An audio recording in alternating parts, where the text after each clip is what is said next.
Stafford is going to be back on Monday, and word from Schefter and the boys is that he's already thrown 60 balls today without any sort of limitation. That means that Kyren's headed to the 5.0 yard per carry or more type of season. That means Puka Nacua and Adams don't have that threat that they did have, potentially hovering over their fantasy football value in ADP. We're looking at a pretty damn safe team right now, given the context here and given where Stafford is and given where we thought he might be walking into Monday and now where he's walking into Monday. We'll talk more about the Rams, Kyren Williams, what to expect. RJ Harvey looking like a monster today. Now, you could look at the box score and say, well, he got under 4 yards per carry there at the end, but he was ripping off 4.8 a carry and was looking absolutely fantastic. And I have a run to show you what he looked like. Anybody that doesn't see RJ Harvey as literally one of the most explosive runners in the National Football League, almost and near immediately, just doesn't know ball. Hold on, let me replay that. Just doesn't know ball, because this guy is going to be one of the most explosive running backs in the National Football League. His burst and his ability to cut and hit that corner and invite impact, and the burst that he has to get to the outside, but also the power of a Saquon Barkley up the gut. And that's not me misusing or throwing around too lightly the term Saquon Barkley. This guy has probably the second biggest quads in the NFL at the running back position. So you'll find out and hear more about that. It'll be Quadzilla 2.0. People will talk about it. He literally is built like that. He's shorter, but he is huge. He's a monster. He's not a small guy. Sean Payton said he's not a small guy.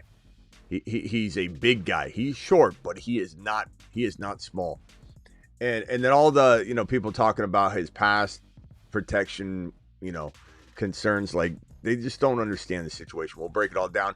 Stafford, Hendy, Harvey, the Rams boys, pretty good day. And we'll go over more, all the other stuff if we have time. The fantasy football show. We'll draft as well. Underdog code Smitty. Make sure you hit this link that's in the live chat pinned. I just linked it in the live chat and pinned it just a few minutes ago.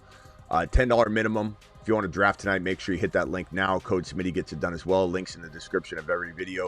If you want to draft with us tonight after we do a little bit of review of the Saturday and some Friday evening games and the fantasy football impact and what we're thinking of Harvey now. What are we thinking of Kyren? What are we thinking of Puka and Adams? Where are we drafting Adams?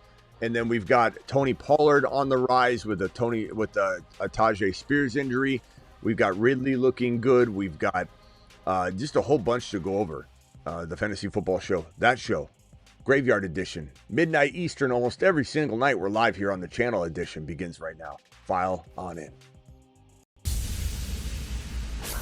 Live from the FantasyFootballShow.com studios. It's the Fantasy Football Show.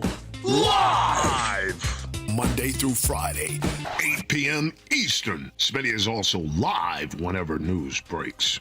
Live whenever news breaks. We're live at midnight Eastern almost every single night. We're live at 8 p.m. Eastern every single Monday through Friday. That's about 5 p.m. Almost the West Coast there. But, Harvey just looks so explosive today, just popping to the outside like that. And the Denver Broncos are going to run the ball like crazy. They run the ball, let's call it, after you take out Bo Nix's rushing attempts, probably 400 times. And so 200 to 240 of those, let's say 240 of them, 235, go to Harvey. Even if it was 200 even, Harvey could get the same treatment that Hendy gets. And the same treatment that Hendy and Harvey are going to get the same treatment Christian McCaffrey and Alvin Kamara get, which is a hybrid role that is a full-time workload, just weighted differently than some running backs because they catch a ton of footballs. Harvey and Hendy might both be top 5 in the National Football League as rookies, not pacing, not at some point on the year in receptions for RBs. Each Hendy and Harvey could both catch over 70 footballs each. You have these guys as your duo running back monster 1-2 punch, and then you load up everywhere else, or you've got him as your running back 2 and running back 3, and you still got Bijan or Gibbs or Kyren or whatever, you're getting potentially 140 receptions total from Hendy and Harvey. And they're a part, if you don't know, of an association. In a jam, call HHH and Associates. Triple H and Associates. Locations on Earth and Jupiter. Yeah, Earth and Jupiter. They're coming, I think, to Mars and maybe even Pluto.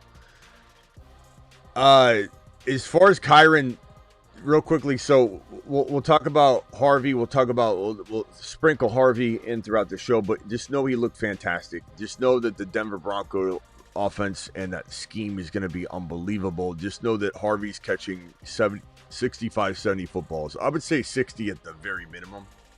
And he's going to have 12 plus touchdowns. And JK or McLaughlin, whoever, it doesn't even matter who's getting the other work. We need that. You know, similar to Monty Gibbs, you need a certain amount of volume. If you're running the ball 400 times outside of Bo Nix, right? And you only want to run Harvey 200 to 220. You have literally 150 to 170, 180 plus carries that need to go to some other non-Harvey RB. It's that simple. It's really math, and I get so tired of explaining it to people. They're like, well, JK could get some carry. We know that. We hope so. Yes. But JK could get some carry. Yeah, Yep. Isn't that great? No, but you're not seeing my point. This is a bad... No, yeah, it's good. Yeah, JK. Hopefully he gets a little more than 140 carries. Yeah, actually, listen, I kind of want him to go 160. Wait a minute, I'm confused. Why would you want J.K. Dobbins to get carries? I don't know mathematics. I go, please explain it to me. As far as Stafford, this is the big news today. Really the big news. These preseason games getting 2 or 3 carries. Oh, real quickly. How ironic was it that the man named R.J. Harvey, let me put Harvey back on screen here. The man named R.J. Harvey got the start tonight. Little old R.J., 5th on the depth chart. Okay, this is the 5th running back on the depth chart. Smitty, is this going to be a practice squad player? I'm a little concerned about this. But R.J. Harvey is going to explode. R.J. Harvey is the starter. R.J. Harvey was started alongside of Bo Nix and got all the early run. R.J. Harvey, we only saw R.J. Harvey for the beginning part of this game with Bo Nix in the lineup. And it kind of a little more extended run. This wasn't 2 or 3 carries. This was 7. What do you get, 7 or 8 carries? Yeah, 7 carries. Like up to about 4 or 5 carries. This is 4.8 yard per carry running back. Got a few of those, bad plays, but it weren't necessarily his fault. Yo, Smitty, why are you so delusional? Harvey will split touches with Dobbins. Yeah. Thanks, Pedro. Tell everybody. All right, so Harvey started. Yeah. Here we go. Adam Schefter. Thank you, Alec. I'm going to get to your $20 hauler in just 1 second. You monster, you. Let me make sure my alerts are turned on. You monster. You super chatting monster. Adam Schefter reports that Rams head coach Sean McVay told reporters that Matthew Stafford, who hasn't practiced this summer due to the back injury, and it's been a maintenance type of situation. They've been resting him, to heal it up. They've said, let's sacrifice some strength and some practice and some reps, and let's not have him do anything. Let's rest the back as much as possible. And it's not some sort of like back issue where it's like it's hinging on being torn and then he needs surgery, or like, hey, we're deciding whether we need to have surgery or not on AR5's shoulder, right? And we're like, oh god, what? This is more so his back is kind of just deteriorating, which doesn't sound good, but it's his strength really, and its longevity past this year is kind of what's at risk. But they rested him, and now it's about strengthening the back. And then so it says Matthew Stafford threw more than 60 passes Saturday, and there were no limits to the type of throws that he made. No limitations. He was throwing long balls deep. He's fine. Looking forward to progressing with his back into practice on Monday, which means that The Rams boys are back in town, baby. The Rams boys are back in town. They're back in town. Let him cook.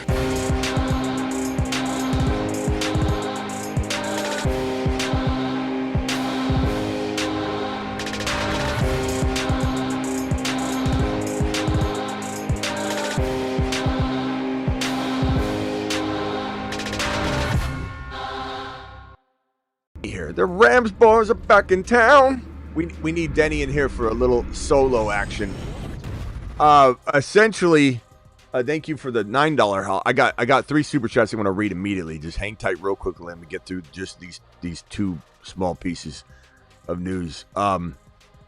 Kyren is teeter-tottering, or was, on being a 5.0 plus yard per carry running back, one of the most explosive running backs in the National Football League.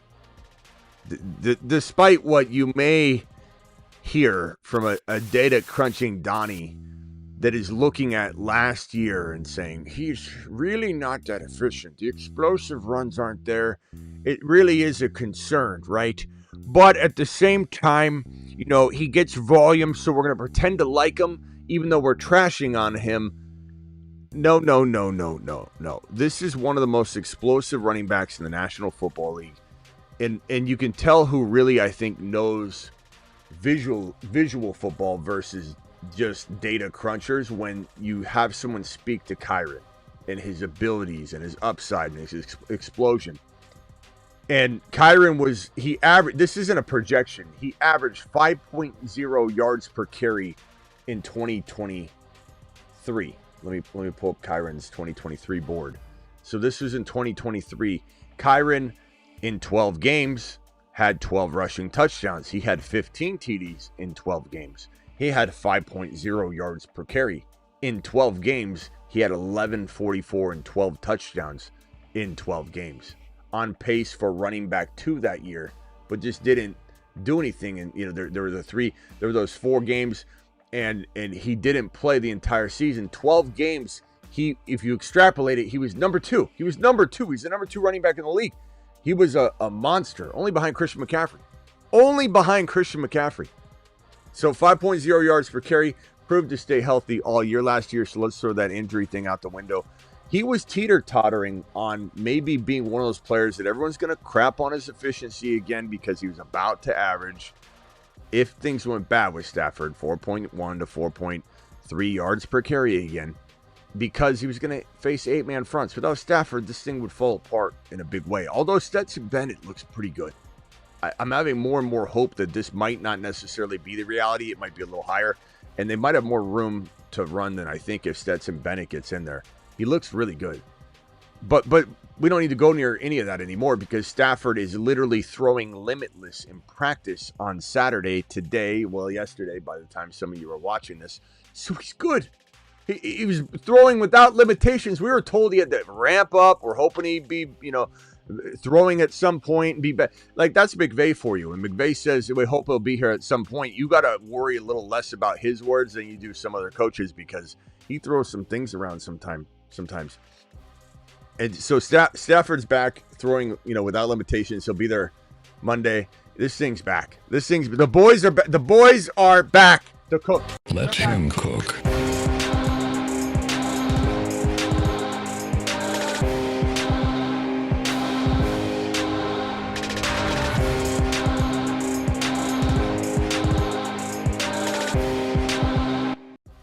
Boys are back. Boys are back. Boys are back. Boys are back. Let him cook.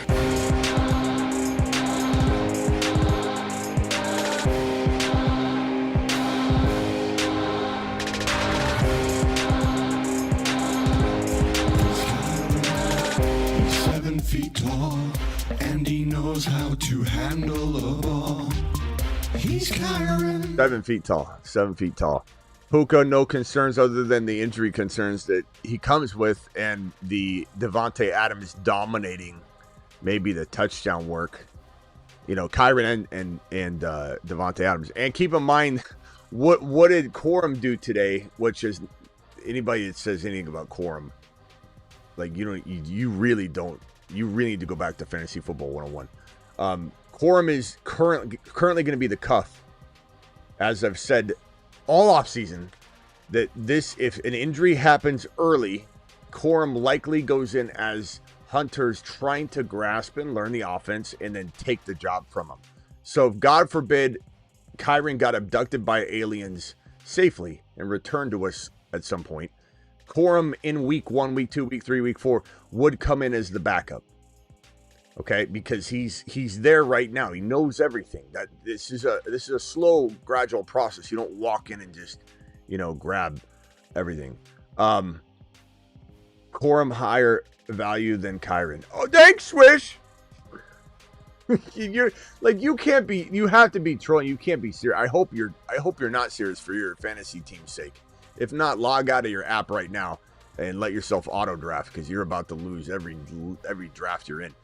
Corum is going to back up Kyren initially. So you just got to ask yourself, do I want to back up Kyren long-term for like double-digit weeks and assume that the likelihood of a wear down or a missed game or a concussion happens later in the year? Then Hunter is really the preemptive backup. But you could always monitor that, because no one's going to pick up Hunter. Nobody. So you're risking the biscuit a little bit if you end up, potentially seeing Corum get hurt, and then someone else has a higher waiver claim, or they spend money and then they grab Hunter when Hunter's getting the job. So, but right now it's probably just smart just to cuff Corum no matter what, because right now if something happened, Corum will be the backup. But Corum will get the job likely snatched from him, because Jarquez Hunter's 2 times the running back that he is. But Corum does have the experience in the offense. And so the point from tonight, though, is that Corum got 2 TDs tonight, and those are all Kyren's, obviously. And they're just running the ball. Kind of like Patrick Mahomes and the Chiefs. They were at 1st and goal from the 1, and they threw a touchdown pass. That should tell you where the KC mindset's at. Not to mention, you don't go do something you're not trying to expose, in terms of your playbook and your capabilities, right? If you're in the preseason and you're Andy Reid, you're the Chiefs, and you throw on the 1-yard line in the preseason game, you're not doing that to win the game.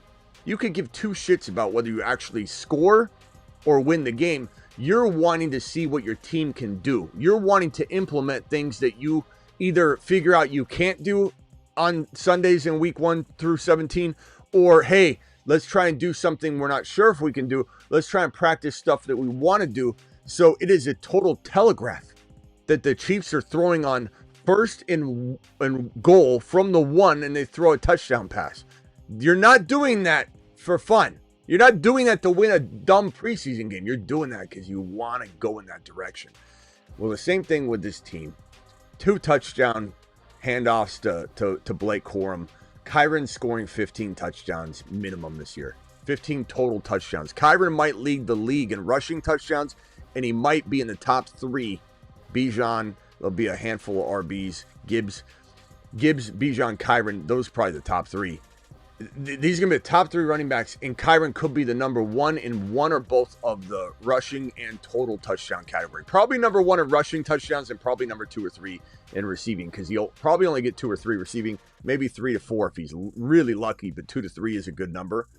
But Kyren, these 2 touchdowns from Corum just scream, oh my, they're going to run the ball so much. Kyren's going to get fed like a monster. Cuff the situation for sure.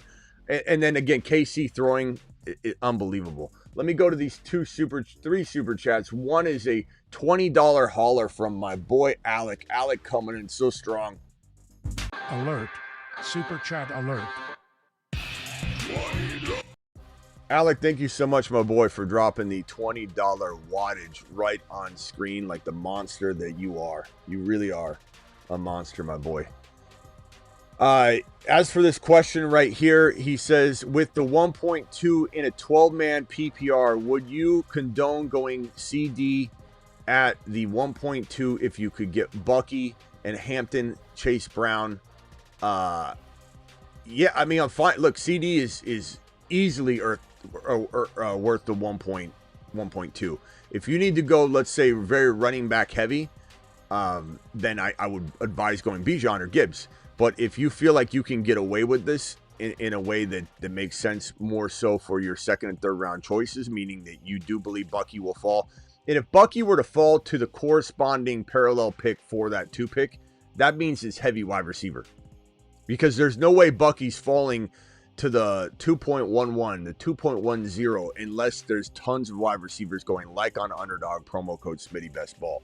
So the answer to your question is, I would go receiver if you think that's the appropriate consumption, preference for everybody, then yes. And you get Bucky 100%. But if you went Bijan and you miscalculated and it was heavy receiver, I'm fine with Bucky and Bijan. And then you get like Garrett Wilson and MHJ.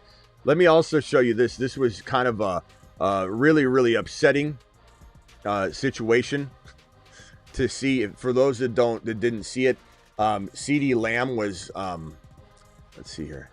CeeDee Lamb, I hate this when you replay it and then on X and then it goes to the next video. It's like, I don't even know what. It's playing some news report. Hold on.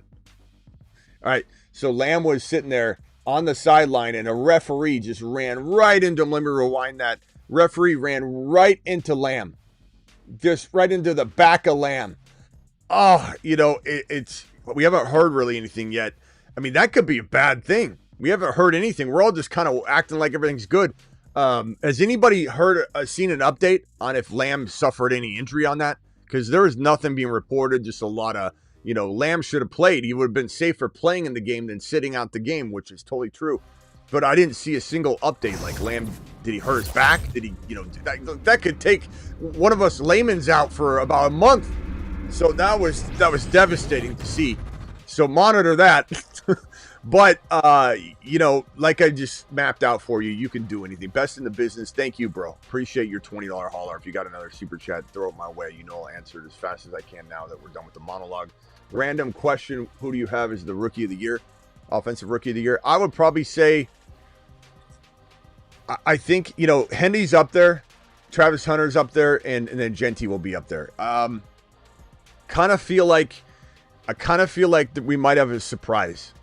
And Hendy or Hunter could earn it over Genty, but Genty certainly, there's no scared Scotty, vibes coming from this show or from me on Genty. People are out of their mind. Genty's gonna be fine, but I just think because of the impact to, I think, Harvey could be in the mix too, but I think Hunter's gonna be an attractive piece for that because of the fact that he's playing both sides of the ball, the impact that he's going to have. I think it'll probably be Travis Hunter at the end of the day. But, man, it could be any one of the boys. It really could be any one of these HH and Associates. Call HH and Associates. Triple H and or one of the Four Horsemen, obviously. The difference between the Four Horsemen and the HHH is Genty falls out and then Hunter comes in. So you'll watch what I do here. When I just smash this, you get Genty to The Jam. Call HHH and Associates. Triple H and Associates. Locations on Earth. One of those 5 guys, will be that. I think Igbuka's gonna look. Igbuka's. Have we been right on Igbuka? Are people gonna try and act like Igbuka's the best all over the YouTube space now and content creation space? Are all the Mickey Mouse content creators gonna be like, Igbuka, I'm gonna go out on a limb right now and say Igbuka's gonna be a top 15 wide receiver of the future. We know this. Let him cook. I mean, there's one thing that I tell you, Igbuka going to the moon. There's one thing I tell you guys that I feel like that I can bring to the table to show the experience of 24 plus years of doing this professionally that can bring to the table is there's an eye test and then there's stats. And I get coined as a person that doesn't love, using data. Smitty, I know you're not a data guy. I am a data guy. I just make fun of data because people only use data sometimes to paint pictures. And you got to step outside the data realm once in a while, Dan. Data Dan. Because you can just visually see things. And in the case of Kyren, this is a perfect example. Kyren Williams is an explosive running back. He's one of the most explosive running backs in the league. But a data Dan's going to look at his 4.1 yard per carry, his efficiency numbers, and his Excel sheet says, according to my calculations, Kyren Williams is not a very explosive player because he had 8-man fronts, Dan. He had stacked boxes, Dan. When you I don't know if you dropped on your head, Dan, but we're talking about an eye test, Dan. Even Najee could see that Kyren Williams is one of the most explosive running backs in the league with one lens, Dan. And so when it comes down to, what the hell am I even saying? What the hell was I even talking about? Kyren, I go off on so many different degrees of tangents that it's hard to rein myself back in sometimes. What was my topic? What was I going off about before Dan? Najee, Kyren, explosion. I'm trying to piece this back together. Igbuka, thank you, Freezy. Igbuka, God, how many degrees of separation was I? Igbuka, Kyren, freaking Dan's dad. Talking about Dan's mom. Talking about how Dark Horse Hunter's going to take Dan's mom out for dinner and not bring her back until after midnight. Let him cook.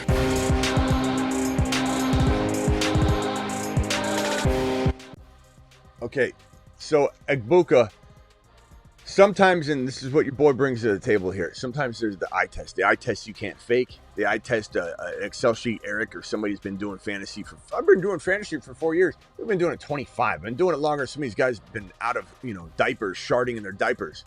And over 24 years of watching players and movement and looking at player frames and how successful a player's frame can be in this setting, watching the evolution of the running back position go from workhorse, 6 foot, 5'10", 5'10" to 6 foot, 5'10", 5'11" used to be the ideal height for a running back, 220. If you were 5'10", 220, that was it. It was like, oh my God, that guy. That was kind of like in the NBA. It's like, is he tall? Okay, give him $100 million. Is he good? We'll find out later. But he's 7'1". Give him $100 million supermax deal. That's the way it was in the NFL. Are you 220 and 5'10"? You are a running back, young man. And so, Igbuka, you see just visually, that this guy is the perfect frame and fluidity and structure and build and doesn't waste a single movement. He looks a lot like and moves a lot like Malik Neighbors. The reason Malik Neighbors is the next Jamar Chase isn't because of his stats from last year. It's because my eyeballs tell me he is Jamar Chase. Jamar Chase is Neighbors. Neighbors is Jamar Chase. Finkel is Einhorn. Einhorn is Finkel. This takes just a visual test to determine.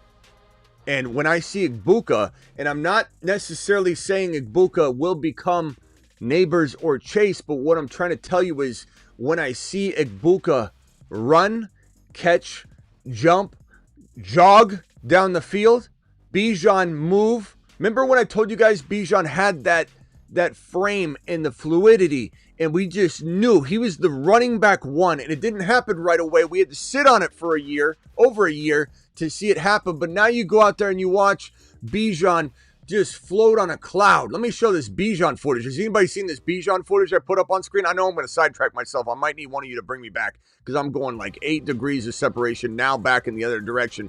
Where's my Bijan clip? When you watch Bijan, this is what I'm talking about when I'm talking about movements. I'm talking about movements, not practice, not a game, not a practice. Look at this. This is just poetry. Poetry in motion. Poetry in motion. Look at that. He's floating. The dude's floating. This is like one of those TikToks when you're doing the cloud walk. I mean, you could just tell. I feel bad for people that don't have the eye test. I feel bad for people that look at an Excel sheet and go, according to my data, he's 24, his breakout year, and I don't know. I've never seen him play. I wouldn't know. I'm on my couch. I don't know what I'm doing here. I feel bad for people that can't sit there and go, holy shit, Bijan. The movement, the fluidity, the structure of this man's body, the way he moves. I watch Igbuka play. And why don't I have Igbuka's picture up here while I'm talking about Igbuka? That's pretty disrespectful. Oh, Boca! Where are you, pal? Where are you, buddy boy? There he is. Igbuka, when I watch Igbuka play and move, it's Neighbors-like. It's Neighbors-like. His fluidity is neighbors like. He wastes not a single movement. And I've said this from January. I've said this before January. But even what was confirmation was when Baker said the same thing about his movements. He said he doesn't waste a single movement, and he catches the ball and grounds himself either right when he catches it or right after in a way that he can move and cut. You know in soccer where someone kicks the ball to you when you're running downfield and someone will stop it and then try and go with it? When you're supposed to, when someone kicks the soccer ball to you and passes it to you, you're supposed to let it roll past you and you run with it and you lose no momentum. It's very similar. When you catch a football, a lot of people will get caught in space, come down, get jostled around, slow their momentum, and then they get hit, get, sacked or tackled, and then they get, put in the hospital, situation, just hanging themselves up. This guy is a kick returner inside his head at all times, and it's such an advantage. When a ball's coming to him, instead of catching it and coming down, he catches it with the ball and he's moving. I don't know how else to explain that, if that makes sense, but he's in like soccer when the ball's being passed to him and he lets it roll past him and he go. That's how he sees receiving the ball, is he's going to move with the ball. So Baker was trying to explain that Ibuka would catch the ball and he would be grounded and he'd be in motion with it in ways that you can't teach a player. And this is maybe a top 8 to 10 wide receiver. This might be a top 10 wide receiver, not necessarily some total on the end of the year, but an extrapolation of sorts where we're coming in week 8, seeing him as a different player. And if we come back in 2026 offseason this time next year and we go, if you extrapolate the data from week 8 or 9 through week 17, he would have been wide receiver 7, kind of like JSN or, somewhere around there. Trust me when I tell you, this is the most fluid wide receiver we have seen hit the NFL since Malik Neighbors. And it's going to translate immediately, and Baker's the guy to do it. So, Ibuka to the mother flipping moon. Let him cook. He's on a shuttle to Mars. Mars men. Loads dropping. He's him. Random question. There we go. All right. Thank you for that super chat. God, I'm taking forever to answer some of these tonight. Rockout says day 17, 15,000 steps today. Rockout, your feet are going to fall off, bro. Congrats on that. Rockout's got to be down like 75 pounds in 2 weeks. Kobo says Superflex Dynasty PPR 0.5 tight end premium. Adunze or Warren Adunze by a lot. Oh, Warren. You got to be careful, bro. I'm thinking running back. You said premium, so obviously you mean Tyler Warren. Okay. Yeah, Tyler Warren. By a mile. I thought you meant Warren. Because Caleb Johnson looked a little mediocre again today, and there's just been concerns about him anyway, so I thought that's where you're going. But tight end premium, that makes sense. This is Tyler Warren. Make sure you put an initial in there, my boy. Tyler Warren by a country mile in a premium. Not even close. I like Adunze, but you're drafting Tyler Warren on a premium so much higher than Adunze. Head-to-head 0.5, fifth round. It's the middle of round 5.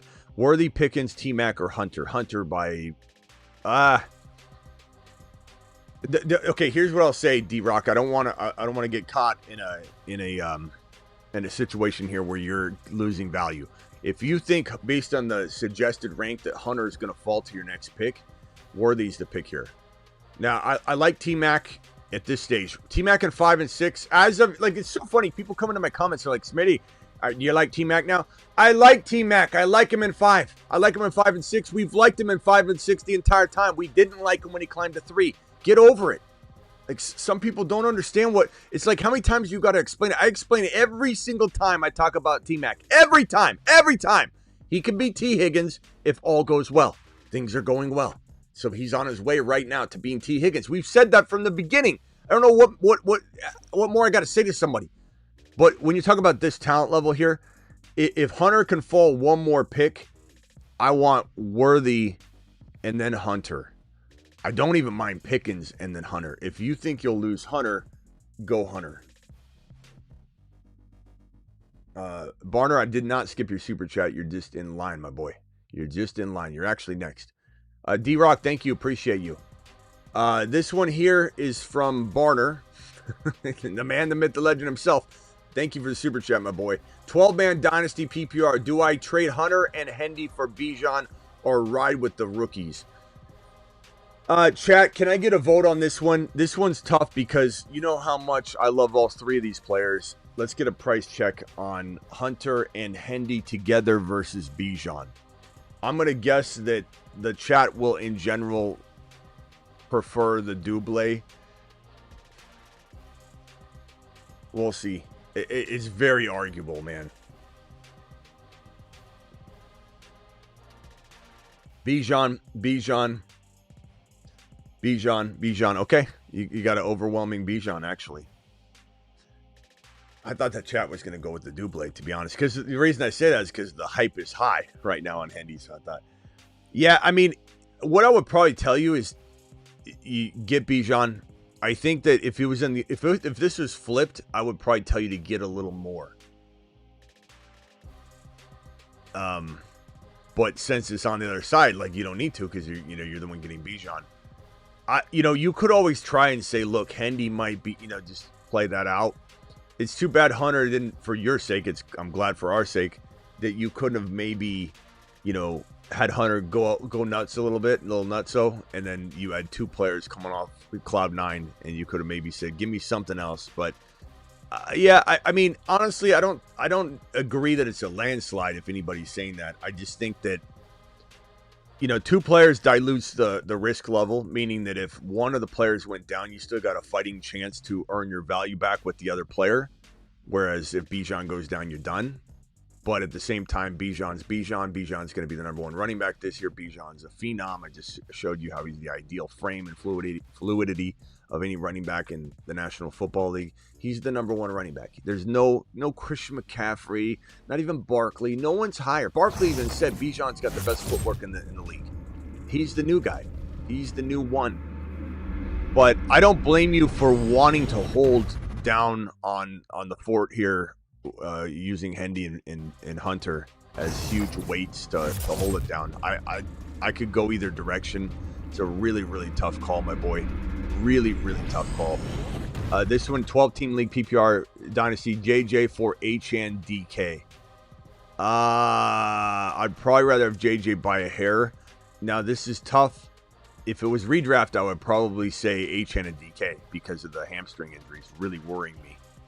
And we got other word on JJ today that was not necessarily horrible news, but it wasn't what you wanted to hear. What you wanted to hear was, oh, I'm almost ready. I'm ready to come back. I could play today if I needed to. It's almost 100%. He's like, we're getting there every day. I didn't like hearing that.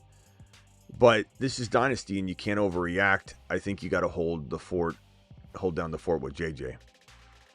So ask a little bit more. Like, you want a different DK. You want to upgrade over DK. I do like DK, but I don't love DK. I like him. I'll still have Chase and MHJ. No, yeah. I mean, I get a different player. If you bring somebody else into the mix here, then maybe we got something. But I'm gonna say right there, no. 1.12 through 2.1 is killing me. What should I do? Reach for Kyren at 2.1? No, bro. Kyren's going a lot later than that. Even in grandma leagues, he's still going like late second round, it seems. Genty, if I get him, of course. HN, yeah. I mean, look, HN, Bucky, Genty. I don't know how you don't get two of HN, Bucky, Genty at the 1.12 and the 2.1. And if you want to go BTJ with one of the picks and one of the running backs with the other, I don't think I would be feeling so lost with this actually. I think you're fine. Go in RB. If you believe you're going to get receivers like Garrett Wilson or MHJ to fall to your third drafted players, territory, then do that. You'll be fine, bro. You'll be absolutely fine. Don't even sweat it. And DJ, oh, we got a $50 hauler coming in from Sheesh. Thank you, pal. I'm going to answer yours next.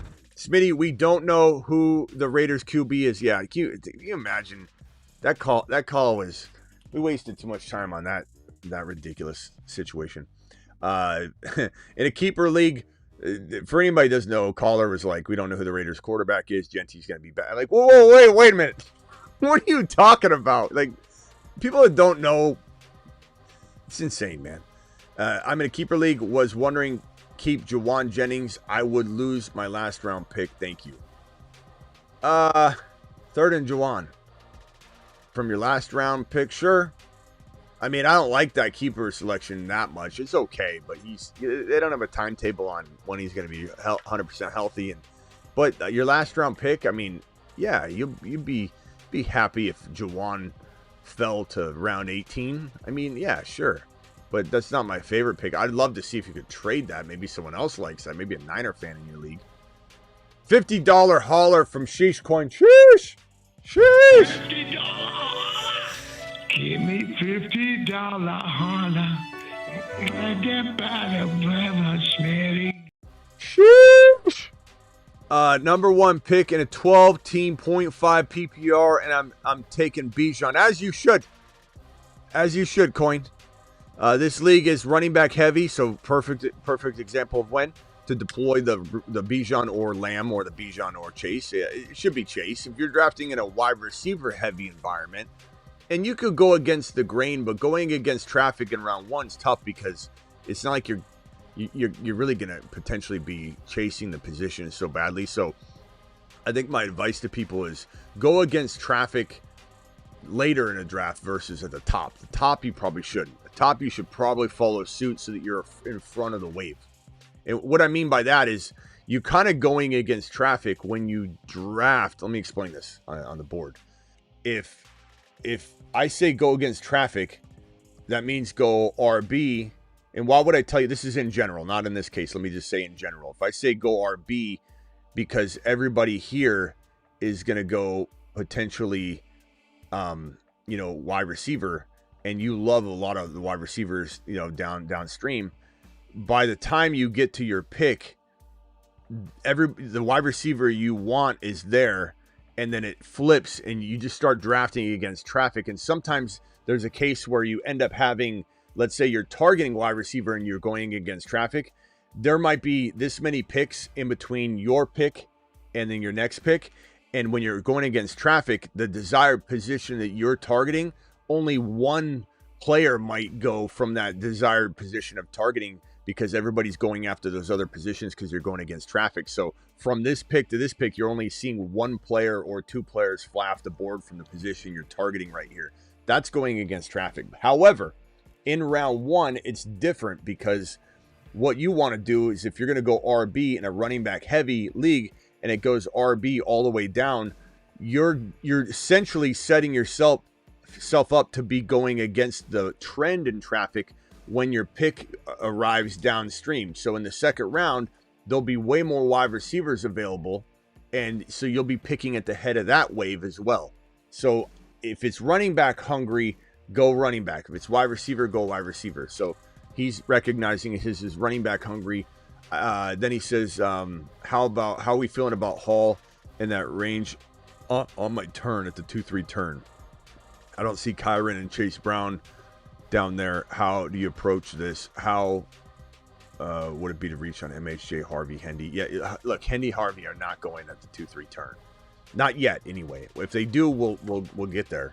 But this is a tough place to be. It seems more so than before. Like right now, here's round one, here's round two, and then here's round three.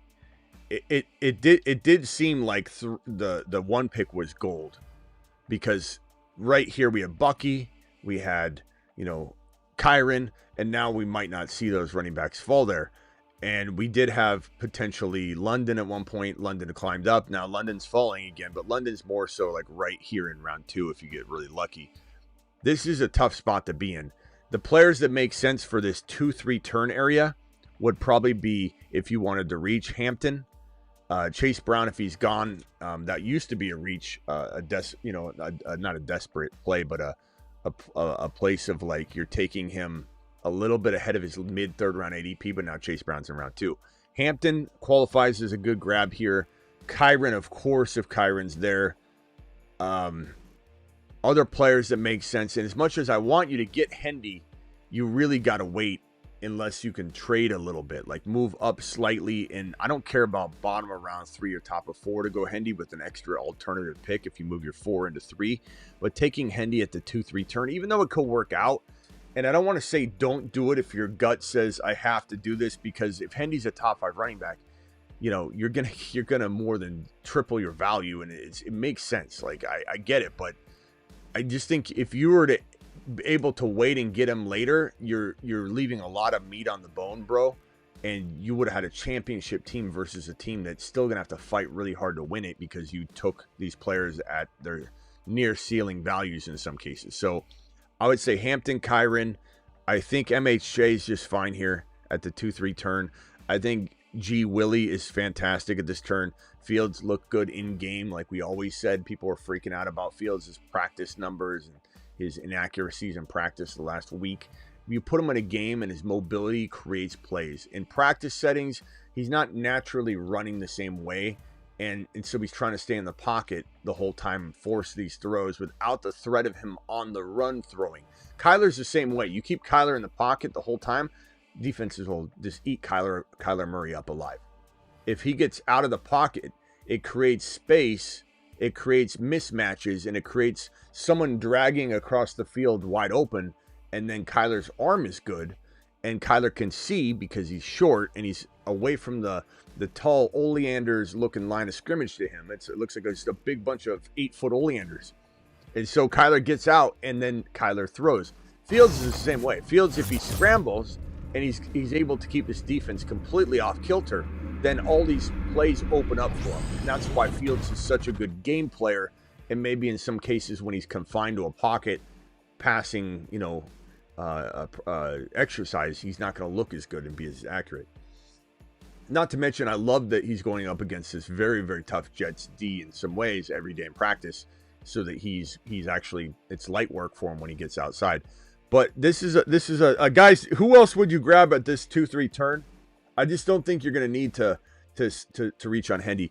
If you did go, let's say, Bijan, you're probably going to want a wide receiver if you can. If best player available will allow out of one of these two picks. So I would go Hampton if Kyren's gone. If London fell, obviously you grab him. But Hampton and MHJ, or Hampton and Garrett Wilson. Or guys, throw out a name. Chase Brown's gone, we're assuming, in this situation. Obviously, he'd take Chase Brown if he was there. Thank you, my boy. Appreciate you. Definitely try and get Hendy or Harvey or both, though. Let me get this, and we'll open up the phone lines here. Actually, phone lines are open. Dial in. Call into the show. Call into the show. Yeah, and this question here, is quorum still the important for Kyren? I did answer this earlier. I'm not saying I'm not going to answer it again for you. I appreciate your super chat, but if you want even more detail, swing in to the beginning of this video, rewatch it just to make sure you're getting a little extra goodness around this topic. But in general, yeah, I mean, quorum. I said this weeks and weeks and weeks ago. Hunter is the eventual guy. Like, no doubt in my mind, Hunter is the Jarquez Hunter is the eventual backup, not the guy, the starter, the backup. But it takes a while to learn McVay's system. It takes a while to get used to the NFL. It took Quorum. Quorum didn't do anything last year for a reason, and he's not going to do much this year either. He might spot play Kyren, but Kyren just got a big lucrative deal. He's the 7th highest paid running back in the league now. They're not sitting Kyren; they're running the hell out of him. And McVay's not a 2 running back guy anyway. So right now, if Kyren were to get hurt in the early weeks, Quorum is the backup. And this is what I've said all offseason. If you want to back up Kyren early in the year, and you're thinking just now, and you'll stay on your toes about when the switch happens, or be ahead of a Quorum injury, or be ahead of a Kyren injury, or whatever, you're just running the risk of not having Hunter. I only sleep well at night in Dynasty Leagues where I own all 3. Because there's going to be a time where Quorum's backing up the early part of the year, and there's going to be a time when Hunter takes over because Hunter is the better player. There is also a small chance that Quorum holds onto the job all year just through mere Hunter never gets exposed to the elements because Kyren's playing and balling out all year, and so he never got a chance to really get run. And let's say they don't run him a lot, then I could see Quorum coming in even in week 9. So there's that threat of just nobody's really going to know who's doing what behind Kyren, because Kyren's eating to the tune of 14, 15 rushing touchdowns. Kyren's getting 1,400 yards rushing. Kyren could be top 3 or 4 in the league in rushing yards and number 1 to 3 in rushing touchdowns. He's going to get force fed. The way the Rams ran the ball today, 2 touchdowns rushing the ball, tells you what Kyren's doing, what kind of damage he's doing every single Sunday. The first and goal from the 1 and the Chiefs throw a touchdown pass tells you where their mindset is and why they're practicing it, because they're going to implement that kind of offense this year, not the old offense from last year and the year before. How much would you be willing to buy for Henderson and Harvey in a $200 auction? God, you're drafting at the wrong time, bro. I mean, Harvey will be probably still pretty reasonable, but Henderson went from probably, I would guess, $40, $38 to probably like $45, $50 now, maybe higher. I guess the best way I can answer this, Doug, because some leagues have running backs go at 90 out of 200, and some go at 68, 70. Every auction draft is going to have a different type of environment, and if you can answer that question, Doug, if it's 90. Bijan goes for 90, which there are leagues like that. It's crazy. That means that Henderson would probably go for 65, 70. If this is a $68 high player, because they range, then you're probably looking at 40 something for Hendy. Probably 30s or low 30s for Harvey, and I'd be very willing to pay $70 total dollars for both of them. No doubt about it. And there's wiggle room there for me. I could easily go higher than that, but that's what I would be hoping for. But Doug, every league's different. It's either $90 or $68. Which league is your high running back value? What is Jamar Chase going for? He'd go for $69, $70 in one of my buddy league auctions that I used to do. It actually stopped it. They closed. It just crumbled. Auctions are hard to keep going. That's why I don't hear a lot of auctions. They're fun. They're really fun. I don't create a lot of auction content because when I do, people go ape shit in the chat. They're like getting bored because they don't play auction, so they don't love it. But auction is fun, and I do enjoy a good auction here or there. It's definitely an adrenaline rush. I think a lot of people don't like auction because they're nervous the whole time, and they don't like the feeling of the unknown and the uncontrollable parts of it. But the auction is the one place where you can get any guy you want, though. That's kind of the fun part about auction. All right, let me go over to the phone line real quickly. Let me go to Ron, Navy, then over to Travis, then over to Gavin. If everybody could stay muted, but Ron, real quickly. Go ahead, Ron. Hey, Smitty. Whoa. Hey, with Stafford, I wouldn't tell everybody to get their hopes up with him. Why you always anti whatever topic it is lately, Ron? No, I gotta read. Smitty, just listen to me for a minute, okay? I'm not being okay. Dealing with, he's gotten epidural shots. I've had back problems. I've had back surgery. I know what these stuff do, and it's a steroid shot that goes into his disc, which he's having problems with his disc, and it's going to take the pain away. So he's going to be able to get out in the field and throw. But I tell you what, any type of contact or whatever, I don't think he makes it through the season. And I don't wish that on him. I don't want that to happen. But that's a serious problem with him. And I don't know. Their backups look good, so I don't think it's going to affect Kyren in that way. But I wouldn't put your eggs in the Stafford. What do you want me to say then? So let's just rewind. I don't want you to say anything. Okay, but let's pretend the show start. But you said don't get people too excited about Stafford. So let's pretend the show's starting, and let's say you're the producer, and you're creating the script that I'm going to read, let's say. Is it, hey, Stafford's going to practice Monday. He threw 60 times today without limitations at all. Smitty, I want you to go out there and downplay this and say, don't trust it. Like, what was I supposed to say? Because you're saying that's not what I'm telling you to but that's say. What I came out to say. That's at a personal level here, dealing with back issues and several disc problems and the epidural shots. Of course, he's going to be able to get out there with no limitations because it's going to take the pain away. But those things could last a week. They could last a couple days. They could last up to a year. All due respect, though, Ron. The epidural shots are all due respect, though, every no. back injury is going to be very, very different. Very different. And his issue, his issue is more so with the degenerative, his back is the arthritis and everything that's going on in his lower part of his back where his spine connects to his pelvis. I know that. That's why I'm always. I understand. Dude, I just got more shots in my back. I've been so filled Ron, up I know you're going through shots over I know all you're this, going and through it's the something same back thing. It's related lower right back. now. It's degenerative disc disease. I live with it every day, so I know the limitations of it. And he needs to be careful because, I don't want him to end up. Stafford, don't play this year. Hold on, I got him on the phone, Ron. He Stafford, want to consider that. Shut it down. Shut it down. Okay. He's also 37, not 45, 50, 55 years old. And it's hard for him to. Yeah, it is, Travis. You're right. And it's harder to recover from anything. Because when I was younger, I could get over the back problems a little easier. Ron, he's saying he's not 45, 50. He's 37. But he's 30. He's playing. I know, but you're saying I know but it's harder like being 40 something or 50. If you're trying to play football, it is the same. It's like being old. He's old to play that high competitive Ron, sport. I get it. I understand, but I there's going to be inherent risk with Stafford because he is 37, period. There's going to be, if he went down with a back injury, it would not surprise me.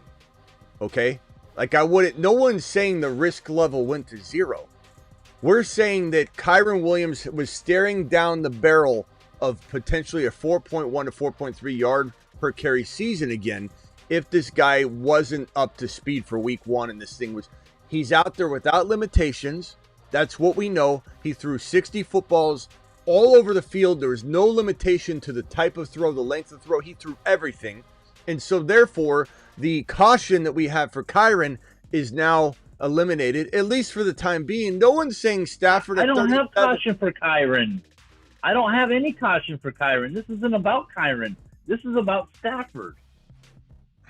This is just about Stafford. It has nothing to do with Kyren. It has nothing to do with anybody else. My graphic has Kyren in it. Stafford. My graphic has Kyren. Does. And there's an arrow pointing to his face. So why can't I be high on Kyren and be a little skeptical on Stafford because of his injuries? Ron, look at Kyren's nose. I don't understand that. Kyren's got a lightning bolt. Harry Kyren or oh my God! I didn't call in here to have this discussion. I called in to give my opinion on the back issue that he has, and I wasn't trying to be disruptive. But God, you're making it seem like I'm being disruptive on purpose. I'm calling in because I deal with this every day. There's a lot of people that deal with it. Let's back up just a second. I just want to let you know how I disagree with that statement, though. You called in to a hype show. You know better than when we're in here hyping up a player, and we're talking. And I'm not saying everybody's got to follow suit. You're hyping up Kyren. I'm not saying anything about that. Just listen real quickly. I didn't say a word about Kyren.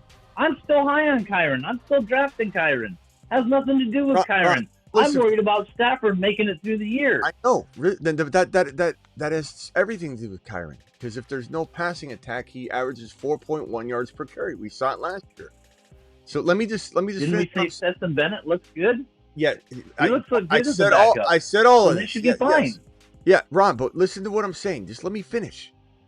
If Kyren Williams, if Stafford went down, what was I even? What was I? Oh, you just said, hey, I don't think I'm being negative. I just called in to give my opinion. But what I'm trying to tell you is, you called into a hype show, okay? And that's what people call these things.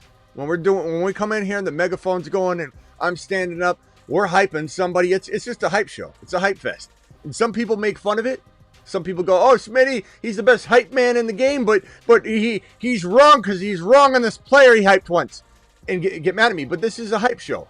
This is for sure. Did we have the phone line completely disconnect? Dial back in. My phone line has been so jacked up lately. If you guys are in purgatory right now, Ron, everybody was... mute yourself real quickly. I'll be right with you, pal. Dial back in Ron and dial back in Travis and dial back in whoever the hell that was on the phone line. But Ron, you called into a hype show, and the first thing out of your mouth was, Smitty, I think you shouldn't be, I believe was the word he used. Chad, am I right? Didn't he say, Smitty, I don't think you should be giving people, what was it, hope or too much hope about Stafford on a hype show?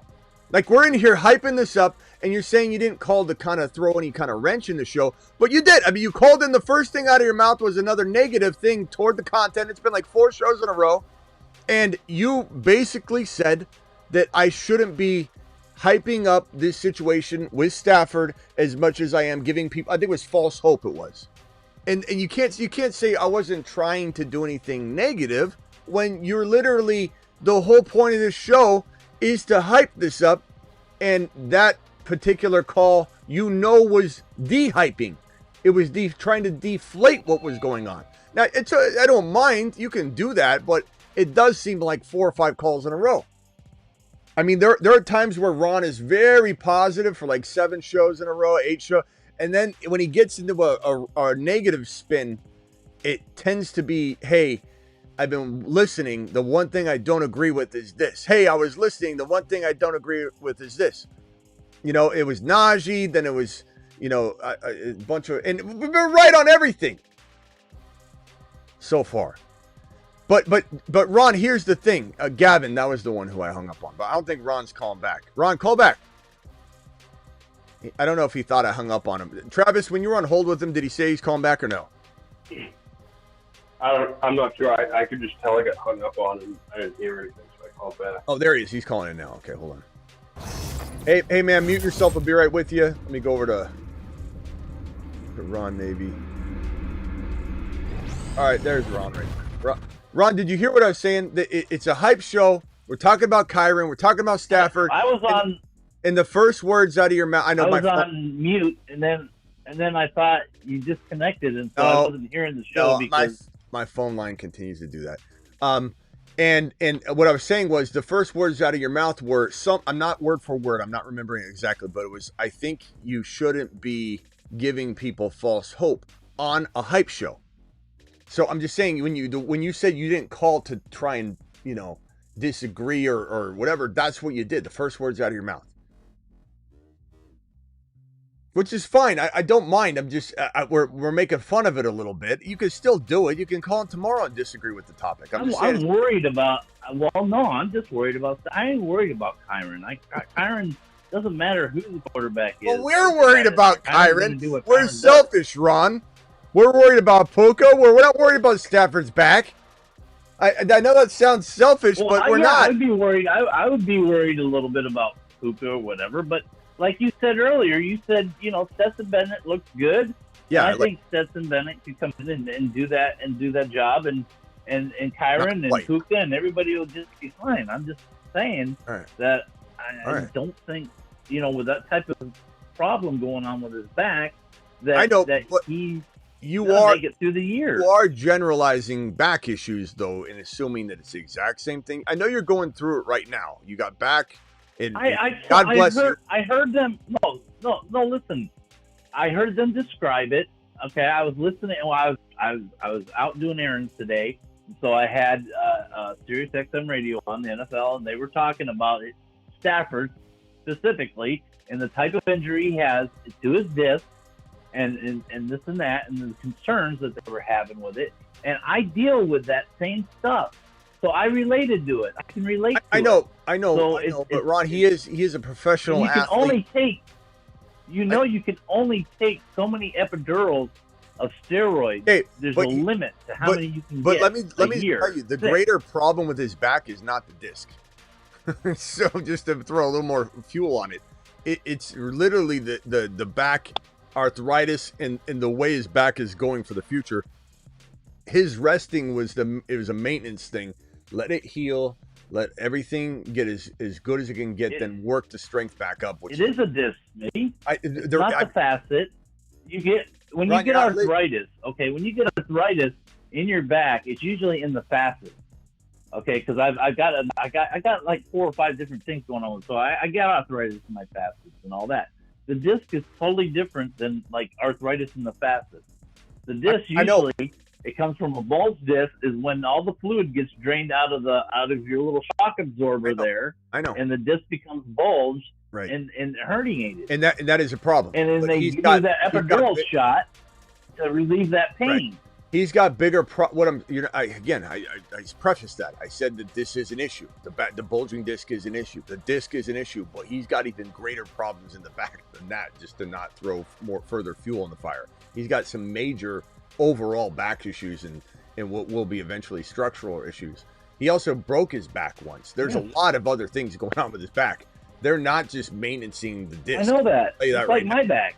Okay, I got so so many things but going here's on a with my pro. back, I it's not mean, even Ron, as funny. much as I want to compare, I want to put you guys on this rotating thing, Ron Navy on a swiveling thing, with the profile No, height. it's fine. It's like Stafford, I and made they're a my little bit point. different.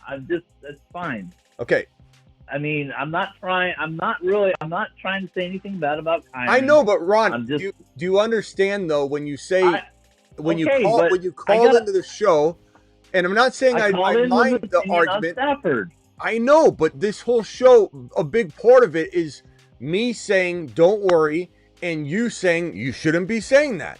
So when you say, and I don't mind arguing. I didn't say you shouldn't be saying that. You said, I don't, I just said, the words you said, I don't think you should be giving people false hope. I'm going to play it back. I'm not perfect, Smitty. Sometimes I don't state things the way you know that. I've done it in the past. Sometimes it just comes out a certain way, and you take it a certain way. I know. Sometimes when you say something, I take it a certain way. But Ron, I didn't have a problem with you saying it's it. Not what I intended to do. We just called you out on saying not another negative. I'm not trying to sabotage everything.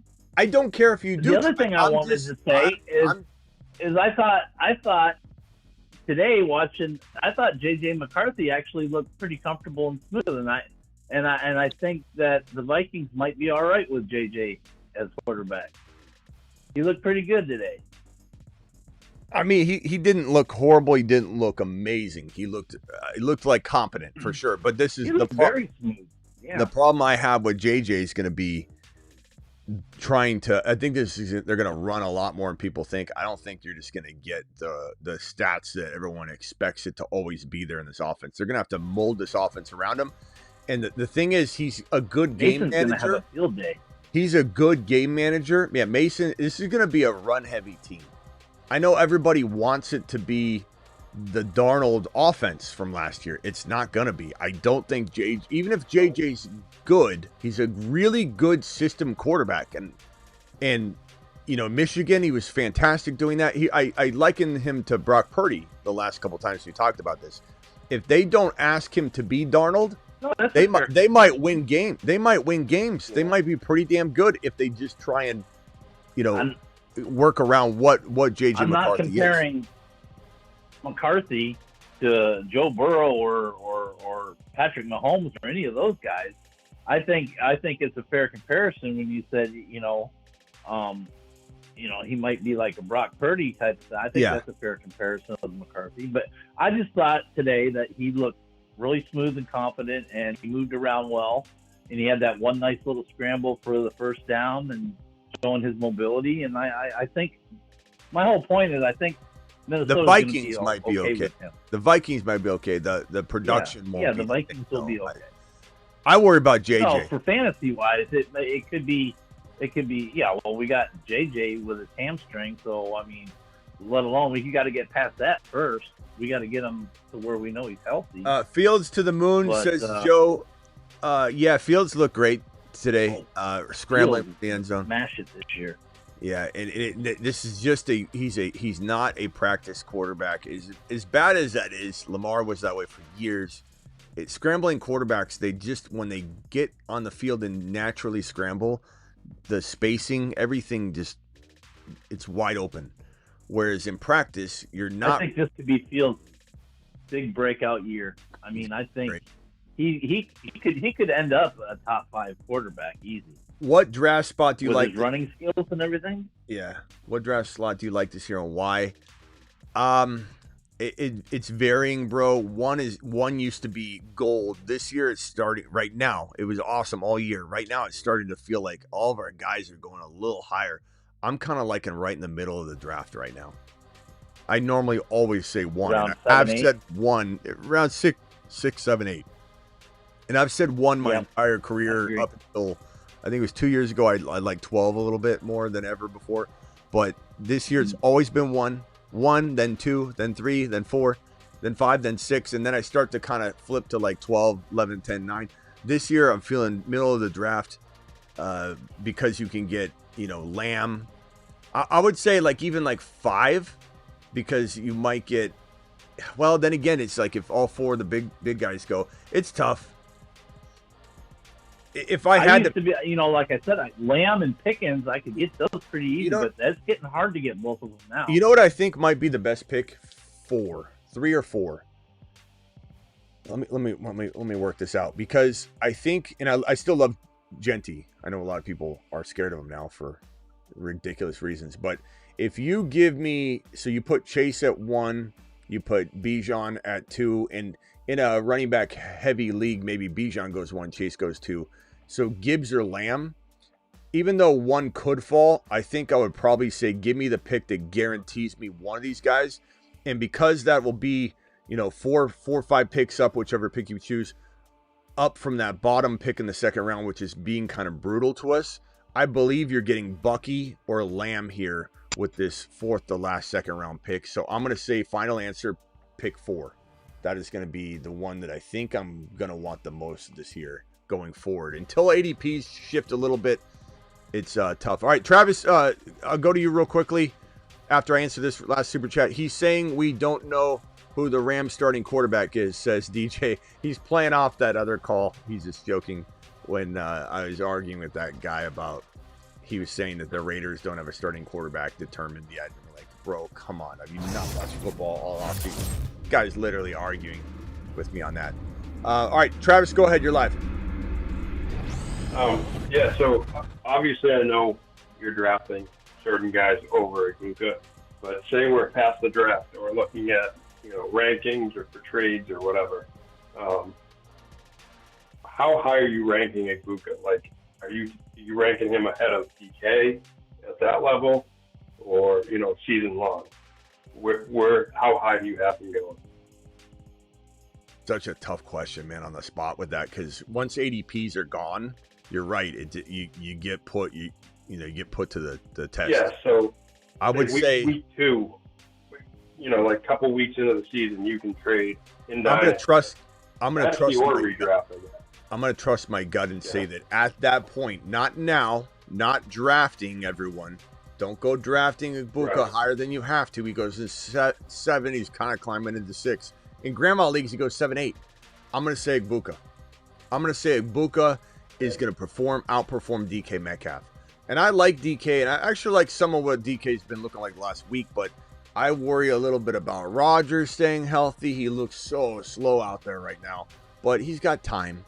I worry about Arthur Smith. I worry about everything jiving. You got Aaron Rodgers and Arthur Smith.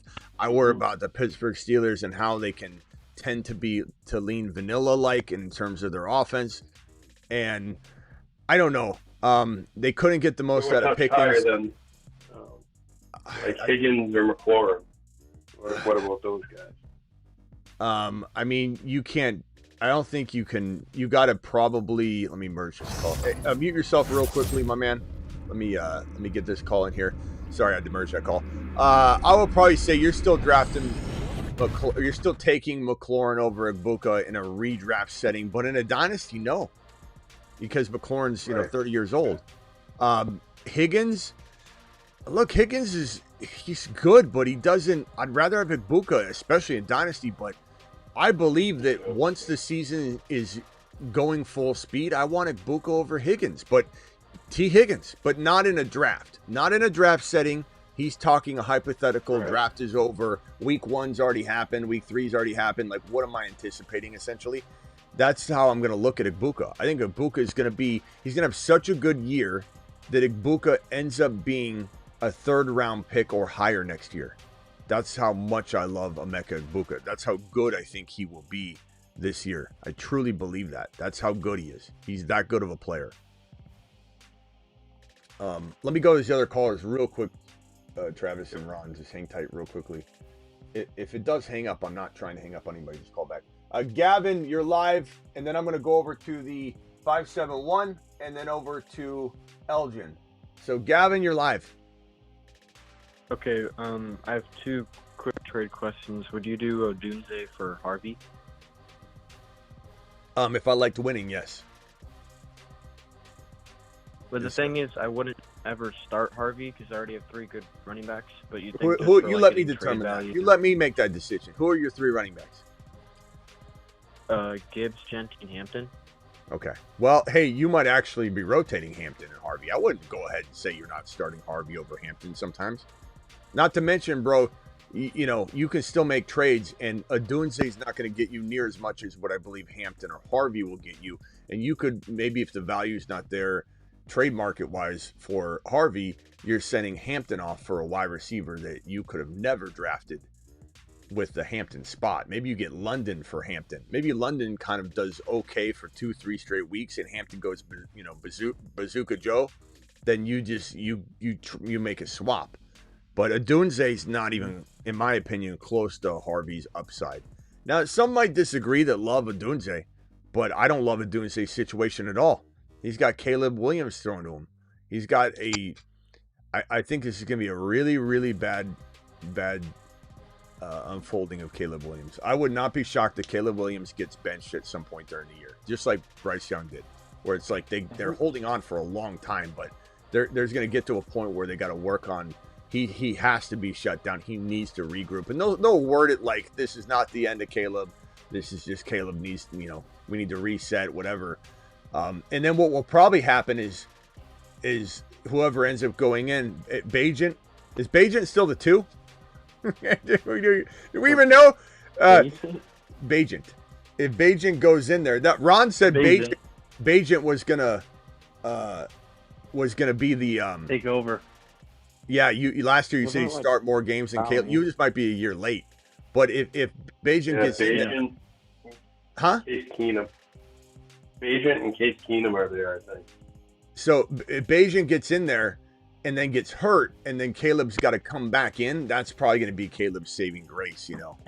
But I don't know, bro. I want nothing to do with the Bears, to be honest with you. I don't mind Odunze. I love Odunze, but I don't mind Odunze or DJ Moore or Luther Burden or Loveland at the right spot. Let's get into a Best Ball Mania real quickly. Everybody go to Best Ball Mania.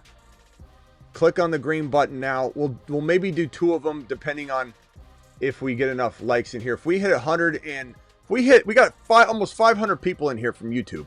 If we can get 200 likes, we'll do a second draft. So we have 140 thumbs up. We just need 60 more thumbs up and we'll do a second draft. If you didn't get into this one. Also, would you do DK or Debo for Ibuka? Say it again. Would you, if for Ibuka, would you do like a DK or Debo, one of the 2? DK, Debo in Dynasty. I would redraft. Redraft. You know what? I'd probably rather have. I go back and forth, like bro. Sometimes I draft. Well, yeah, I think you probably keep DK in redraft. Sometimes I draft Ibuka over Debo right now. Well, he has the guy that has Ibuka, really likes him, but I'm gonna try to convince him Debo for him. But if not, should at my last resort do DK for him? In redraft, I think you're overpaying. I don't think Ibuka's got that value right now. As much as you want to buy into what I'm saying, and I do want you to absorb it, you can't buy Ibuka at this price tag. You're buying him on hype value. Ibuka's not worth DK or maybe Debo, but in best ball, it's different because you don't have to, like, let's say Ibuka takes 4 weeks. In best ball, you're still crushing it once Ibuka gets into that role. But in non-best ball, you just gotta get Ibuka at the right value, or that's not the league you'll own Ibuka in. You know, you got to be disciplined with it in order for it to pay off. You can't be. Smitty loves him. I'm gonna go draft Hendy at 2.2 right now. You can't do that. You got to be disciplined, or you're gonna get left behind. Mm-hmm. So why are you having to pay that value? What? He keeps telling me he's like, oh, he has top 10 upside because he really likes him too, and Yeah. I'm like, he wants a lot for him. Well, I mean, you could trade Debo for him. It wouldn't be the end of the world. I think that one's okay. I'd probably hold off on the DK just because DK's got way more fair market value. All right, bro. I got to go around the phone line. Call back if you got another one. This draft, this is a Best Ball Mania. We'll get into another one if we get to 200 likes. We have 160. We almost have so about 35 more likes roughly, and we'll do another draft after this one. About almost 450, 500 people in and out of the YouTube live stream. Hit the thumb up button. Subscribe if you're new. I'm live every single night practically. Maybe one night a week I take off at midnight Eastern, but I'm live at midnight almost every single night. I'm live every single weekday at 8 p.m. Eastern, Monday through Friday, 8 p.m. Eastern and midnight. And live also, additionally, whenever big news breaks, and we draft here at midnight using promo code Smitty on Underdog. That link is in the live chat. That link is in the description of the video. The link is pinned in the live chat. Code Smitty gets it done as well. They'll enter if you enter that code or use the link, which enters the code for you. They'll match up to $1,000 on your first deposit, 1,000 bonus credits in your account, and it's only a $10 minimum. Yeah, that Igbokwe conversation is tough because I do believe Igbokwe could be better than Debo and DK this year on the year, but I just try and keep people like disciplined because you might think you need to do this, you might think you need to do that. Also, you got to look at your trade approach, bro, and what your tactics are. If you saw a hype video from me and you're like, oh, I got to get Igbokwe, and you're like, hey, what do you want for Igbokwe? Like, he's gonna act like he's the best thing ever. He's gonna hold him over your head. All right, please fall, Bucky. Please fall, Bucky. Fall, Bucky. Hold on. Fall, Bucky. Go wide receiver. You got Gibbs. You need a wide receiver, pal. Don't time out on Bucky. Yes. Bucky Lamb doing it live. All right, let me go around the phone line real quickly. If you have a one-sentence rebuttal to anything or helpful comment, Travis or Ron, go ahead and speak up real quick, then I'm going to the other phone call. Just quick, once you clear the phone lines out, a couple more people were asking for the number, so if you have a chance. Yeah, if I don't, no one put the number in because I'm not answering it. So when I put it up on like Travis just said, when I clear it out, I'll put it up and replenish the phone line. But let me go over to the other caller we had. And I just wanted to know if you've seen the ADP climb of both Keaton Mitchell and Thornton. Thornton's really moving up ADP. Yeah, Keaton Mitchell, love him. Okay, on the clock here, 12 seconds left. We got Kyren there. We've got Marv. We've got a receiver already. Hampton's there. Hampton or Kyren? 3 seconds, guys. Hampton, Kyren. Kyren. We'll go Kyren. End of the hour. It's a Kyren show. Go ahead. You guys like the new Underdog with the faces, or do you prefer it the old way? Didn't it have the faces anyway? No, they didn't always. Are you sure? No, not always. Okay. Yeah, I don't mind it. All right, let me oh, damn it. Did I hang up? No, I didn't. I thought the whole phone line just did. Let me go over to 571. You're live as quick as you can, pal. 571, what can I do for you? Oh, Smitty, it's Don from DC. So I have the 1.11, right? And by the fourth round, I kind of like Hendy over Hampton a little bit. I just think it's a reach. But do I reach for Hendy, or do I stay disciplined like you said and just wait for the fifth round? Maybe if he falls. At what pick are you wanting to go Hendy over Hampton? 5.2, 4.11. No, that's like bro. That's fine. Fifth round, you're not reaching at all. Oh, you do you, bro. Okay, but you're not going to get Hampton in the fifth round. I don't think. If you're mock yeah, draft. I don't think so. Hampton's going in the third, bro. Oh, I mean, I'm sorry. Wait. Well, I don't mean fifth round. I mean the 4.2. My bad. 4.2. 4.2 for Hendy. Yeah. Yeah, I'm fine with that. What I meant, my bad. Honestly, I'm fine with it. I think look, he's a top 10 running back in my mind, and just make sure the suggested rank isn't telling you that he's going in the 6th round and you're doing this because you're scared. The suggested rank better not pencil out. Like, for example, I'm drafting at 4.10 here. If I'm reaching on a player that has an ADP after my 5th round 5.3 pick, what the hell am I doing? You know, it better be where the player I'm taking is going to be gone before he comes back. Then it's okay to do a little reach. You know, little reach around's okay in that scenario. Okay, Smitty approved. No pun intended. No apology necessary. But make sure you're not using that as a license to go nuts on doing, you know, the entire draft. All right, my boy. Right. Go get Hendy. Do it live. Yeah, real quickly. Do you like Rasheed Rice over Hendy, or should I go Hendy over Rasheed Rice?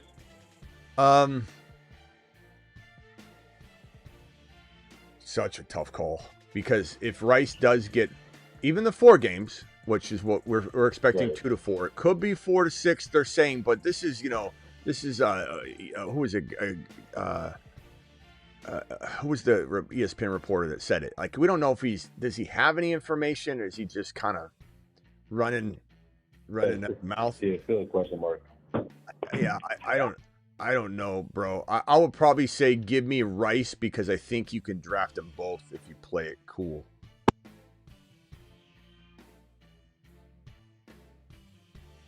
I'm going to do something a little crazy here. Oh, no. Okay. I queued out on... Thank God I queued him. I timed out on Hendy because I was going to go Pickens. And have Pickens and Lamb and go Dak and then take Hendy.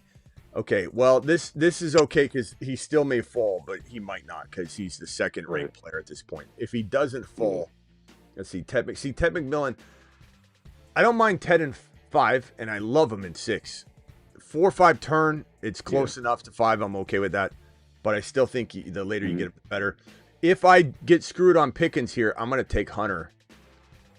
Part of me wants to take Hunter anyway. I do love Pickens and Lamb right now. What do you guys think, Hunter or Pickens? The stack will be nice, but at the end of the day, I don't care about that as much as who outscores the other. Okay, so Pickens is still there. Hunter. I got a Hunter vote. My gut says Hunter. Yeah, go Hunter. I love Pickens too. I know you just look silky on the today. Like, I know it looks really smooth on the field. Even that one catch he had. I feel like all right, I appreciate you, man. Call back if you got another one. All right. All right, thanks. All right, thank you. Did I answer his last question? I think I did. All right, let me go over to the 516 as quickly as you can. 516. Who is this and where are you calling from? Hello? Is it not 5-on-5? You mean 5-on-5?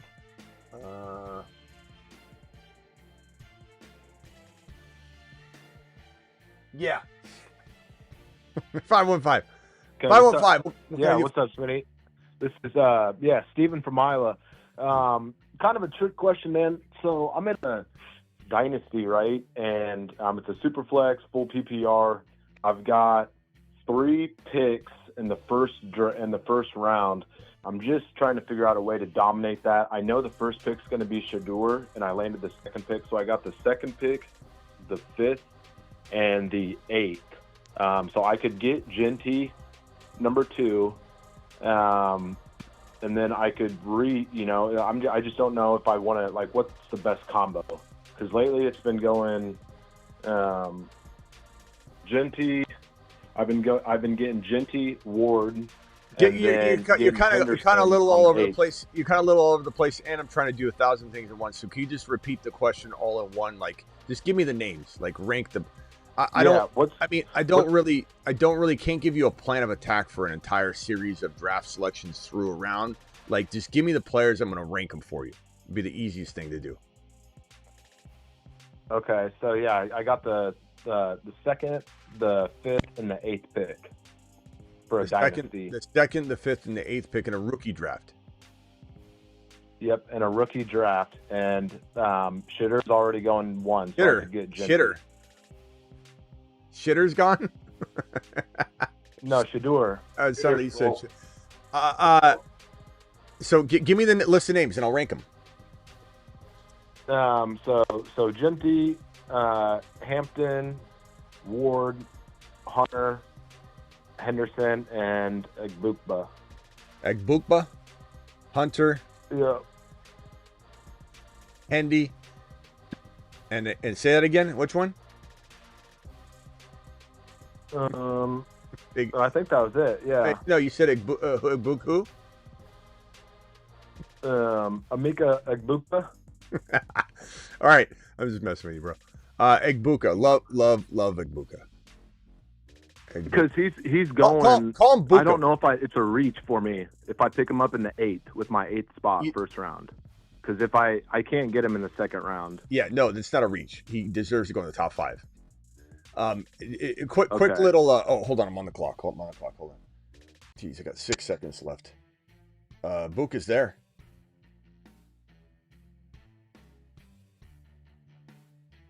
Okay. And you'd rather have Egbuka over Hunter in a dynasty, or Hunter over Egbuka? Hunter over Igbuka, but I want Igbuka as well. I timed out on my cube, which is fine because I want him Mahomes or Igbuka, but Igbuka might fall to me at this next pick. Hey, just a little tip: call him Buka. That way you don't get tripped up. Buka. Yeah, it's egg Buka, but call him Buka. I'm ranking these players. I'm gonna go. First of all, disrespect to you even throwing Genty on here. You know. You can't let no, that's what I'm saying. He's gonna be my first pick. Yeah, but if I pick him up with my first pick, then I miss out on Hunter. I'll be honest with you, bro. I'm gonna rank him like this. I'm going Hendy 2nd. I'm going Hampton 3rd. I'm going Hunter 4. I'm still going this 5. Let me see if Buka's still there. So I'm gonna go ahead and grab Buka real quickly. So my team's looking fire right here. Team is looking smooth as butter. We got Lamb, Bucky, Kyren, Hendy, Hunter, Mahomes, Igbuka. That is nice. Best Bowlmania pizza party. And then Igbuka probably. Actually, do you need a quarterback? That's the thing. I have Fields and Mahomes, but I could get Ward too. Do I pass on Ward to be able to get Henderson and Buka? Yeah, what do you guys think on the phone? Like Travis and Ron, would you if you got Fields and Mahomes? He said Fields and Mahomes. Do you value Buka over Ward at that point, or are you still taking that super flex value, trying to flip that later? Yeah, it's so hard. I probably say that's my thing. I think I could smash that first round if I went Genty, Henderson, and then Buka. But then I miss out on Ward. But I could swing back around on my second round. I have 2 picks there. Then I could at least get Milrow. Yeah. Yeah, not bad. Yeah, I'd rather have a Buka Milrow at the end of the day then. I love Ward. I'd be playing the win over playing the trade like on and on. Bro, your drafting skills, laugh emoji. I mean, I imagine you're telling me that it's like, taking candy from a baby, I believe is what you're trying to insinuate. If you believe my drafting skills are anything but impeccable with this draft we got going on here, then you're in the wrong room. If you think this is a bad draft. Yeah, go ahead and go. So at 2 you're getting Genty, you think? Yep, for sure. How are you getting Genty at 2? How do you know? Because the guy that has the first round pick, he made a bunch of trades to get the first pick last year because he's a big Shador fan, big Colorado Buffalo fan. So I've already talked to him. I work with him too. So he's already saying he's baked in for that one. Oh my God. So yeah, I'm getting Genty, which is crazy. Yeah. Are you sure he's not pulling your leg? No, bro, that will be the highest that Shador will have ever gone in any sort of rookie draft. I mean, that'll be the first case. The first case. That's ground zero. Yeah. That's case number 0. I know it's crazy, but yeah, he did all this last year to make sure he got Shador. Okay. He does not know adjustments. Yeah. I mean that's. So yeah, so you would say Genty, Hendy, and Buka first round. Yeah, I would. I mean, and I think Hampton has a higher chance of getting sniped over Hunter. I'd rather over Hunter. Hampton or Hendy over Hunter, Hampton, and then Buka, or I could go. I don't know, bro. I ranked it for you. Harvey. I don't know what else. I'm not going to sit here and go over every scenario. Like, it's ranked right here for you. Sure. You know, I would use this. I would say the only thing I'm contemplating is I think Hampton, Hunter are kind of even for me. So if you were leaning wide receiver, take Hunter. You know, you could go Hendy or Hampton and take Hunter. I 100% Smitty approved that.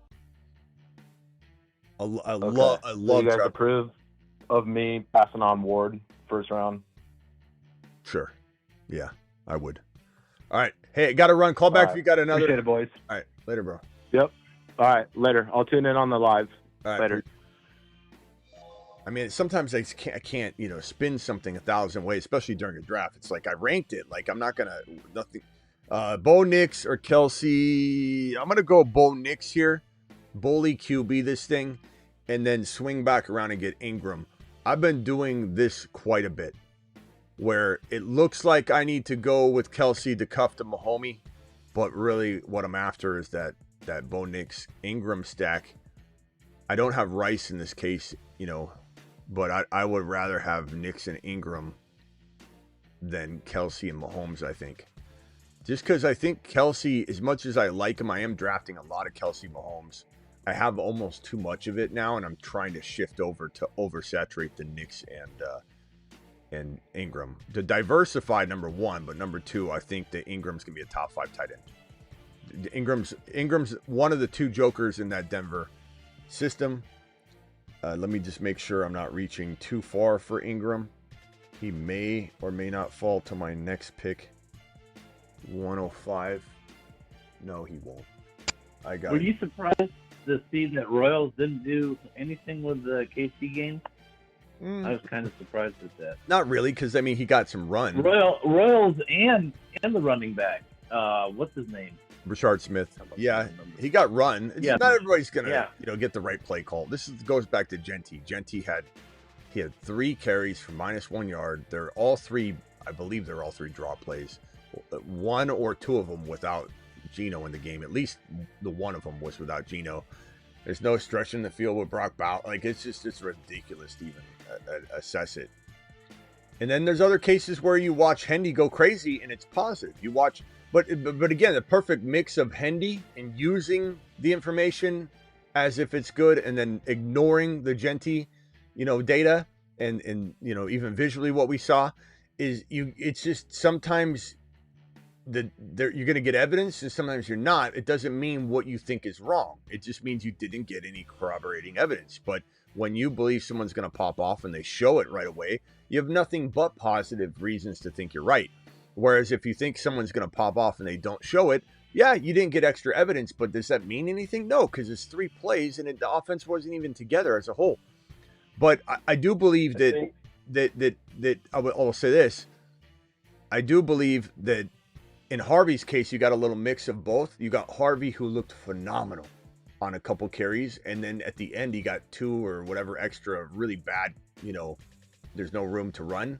And his yards per carry went down to 3.8 right at the end. So he got 7 carries, 3.8 yards per carry. And his stat sheet, Steven, an Excel sheet, Erica, Data Donnie is going to go in there and go, he only averaged 3.8 yards per carry. But if you watch the game, if you know ball, you know that he was at 4.8 a rip before he got handed those 2. So you got to be able to decipher and sift through the information and be like, what we saw was amazing out of Harvey. He was the starter. He was on the field with Bo Nix. He got practically all 7 of the first carries, and he was the starter. He was the starter. It looked fantastic. Go ahead, another thing with Rashard Smith is for the time being, there's still Pacheco, Hunt, and Elijah Mitchell, so they're all going to get run in these preseason games. And I think eventually Rashard Smith is going to be so good in the passing game, and he'll be good enough as a runner that he's going to overtake them, or a guy like Mitchell will get hurt. But if you look at it, like Kareem Hunt knows the playbook and he's good in short yardage, but he wasn't great last year. Did what they needed him to do. So eventually, as long as Rashard Smith lives up to it, he'll slowly just chip away and take that work as the season goes, I think. Yeah, I'm going Steve Marvin. Mercado actually got a chance to do some decent running in the game with the Arizona game. I'm drafting so much Marvin Mims right now. I'm drafting Mims in every draft right now. And I'm drafting Bo Nix and Ingram in a lot of them too, but I'm drafting this and I kind of wish I had Harvey instead of Hendy in this particular draft just because I want that quad.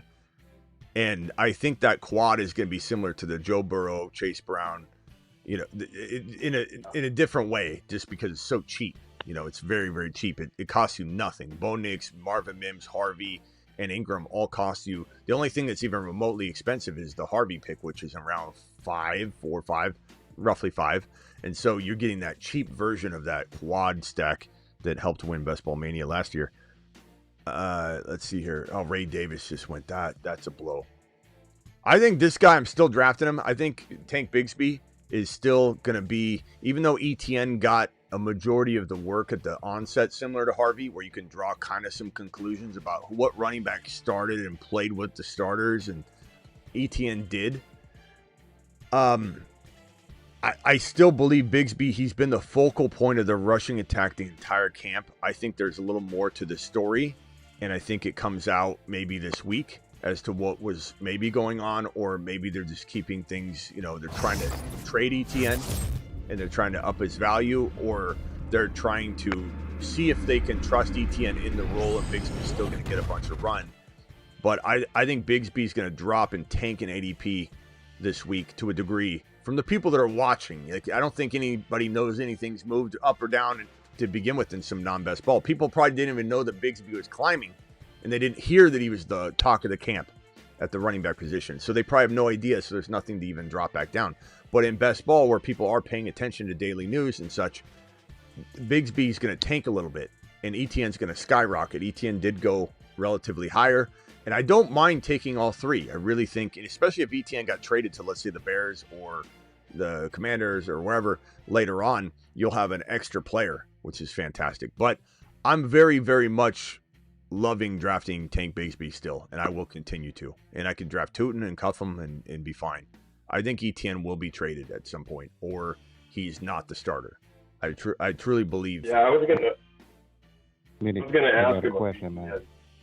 He had all just real quick. He played every snap of the starters, and I was going to ask you: do you think that's because he's entrenched, or do you think it's more showcasing him for potential trade? I don't know yet. I think what I would tell you, and I'm pretty good at smelling this out, and then we come back and go, all right.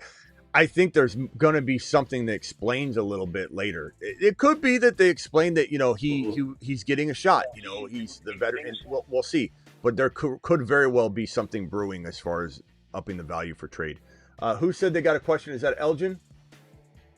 Yes, sir. Yes, What's sir. up, Elgin? Can you rank? What's up, Smitty? How you doing? Live. You're live. Can you rank these three players for me? Yeah, hit me with it. Hampton, Marvin Harris, and Garrett Wilson. So G. Willie, Hampton, and Marvin Harris, and MHJ. In a vacuum, Elgin, I'm going to say Hampton's my one, but what can you get away with? It's always the tough question here. What can you get away with? So here's the thing. I got the number one overall pick, and I'm picking Jamar Chase. Mm-hmm. So I'm stacking even Garrett Wilson or Marvin Harris to go with Chase. I don't know which one though, but I love both of them. So I know I'm getting Hampton though for the third round. I think I'm taking them third round. Yeah. So who would you go between? Well, Garrett Wilson and Marvin. I mean, I should ask you that. I probably would say give me Garrett Wilson. He's a little bit safer. His offense is going to be fantastic, at least for him, because he's the only show in town. So if you say something along the lines of, well, but his offense is not going to be, it doesn't need to be what it is for other people because he's the only one there. You know, I'm not saying there aren't other bodies there, but this is a guy that's going to, not only that, he has the rapport with Fields. They play together in college. So it's like throwing with your best friend. They already know each other very well. Right. Garrett Wilson could. Right. I don't think he'll lead the league on any. I don't think he'll lead the league in receiving yards. I don't think he'll lead the league in touchdowns. But I think he could be top 5 in receptions. And that might have a low average yards per carry or yards per catch because he'll be catching. Yeah. Hold on one second. Let me just make this draft selection. Mm-hmm. I'll go Dylan Sampson here. So I think I'm done at RB. I might even be overloaded here. 1, 2. No, I'm good. 1, 2, 3, 4, 5. Okay, I could even go one more. I took Patrick Mahomes, Bo Nix, and Penix Jr. I'm triple bully QBing this in a very light fashion with Penix Jr. All different bye weeks. Love that. I've got Bucky, Kyren, Hendy, Bigsby, and Dylan Sampson. I've got CeeDee Lamb, Travis Hunter, Emeka Egbuka, Marvin Mims, and Evan Ingram. Fantastic squad. But Garrett Wilson, I think, is going to be the safest bet, bro. Doesn't miss games. Okay. He's going to be the end zone target. He's got such a nose for not only big plays, but catching those awesome place footballs that Fields will be able to deliver on the run. Fields is like 5 times more accurate on the run. Garrett Wilson's one of the smarter wide receivers in the league, and his second chance runs under Fields will be innately run. Like him and Fields, they know each other so well. So a scrambling quarterback having rapport that dates back to college, where he knows what Fields is doing. Think about how many times Garrett Wilson's going to catch a deep play, wide open, 40 yards down the field because he knows his quarterback. I can't wait for that. Right. MHJ, there's no knock on MHJ. It's just that, he's got a little bit more to prove. Garrett Wilson doesn't miss games and has been very successful already. So why not go with that guy? But I love MHJ. I do. Right. So let me ask you this, though, Smitty.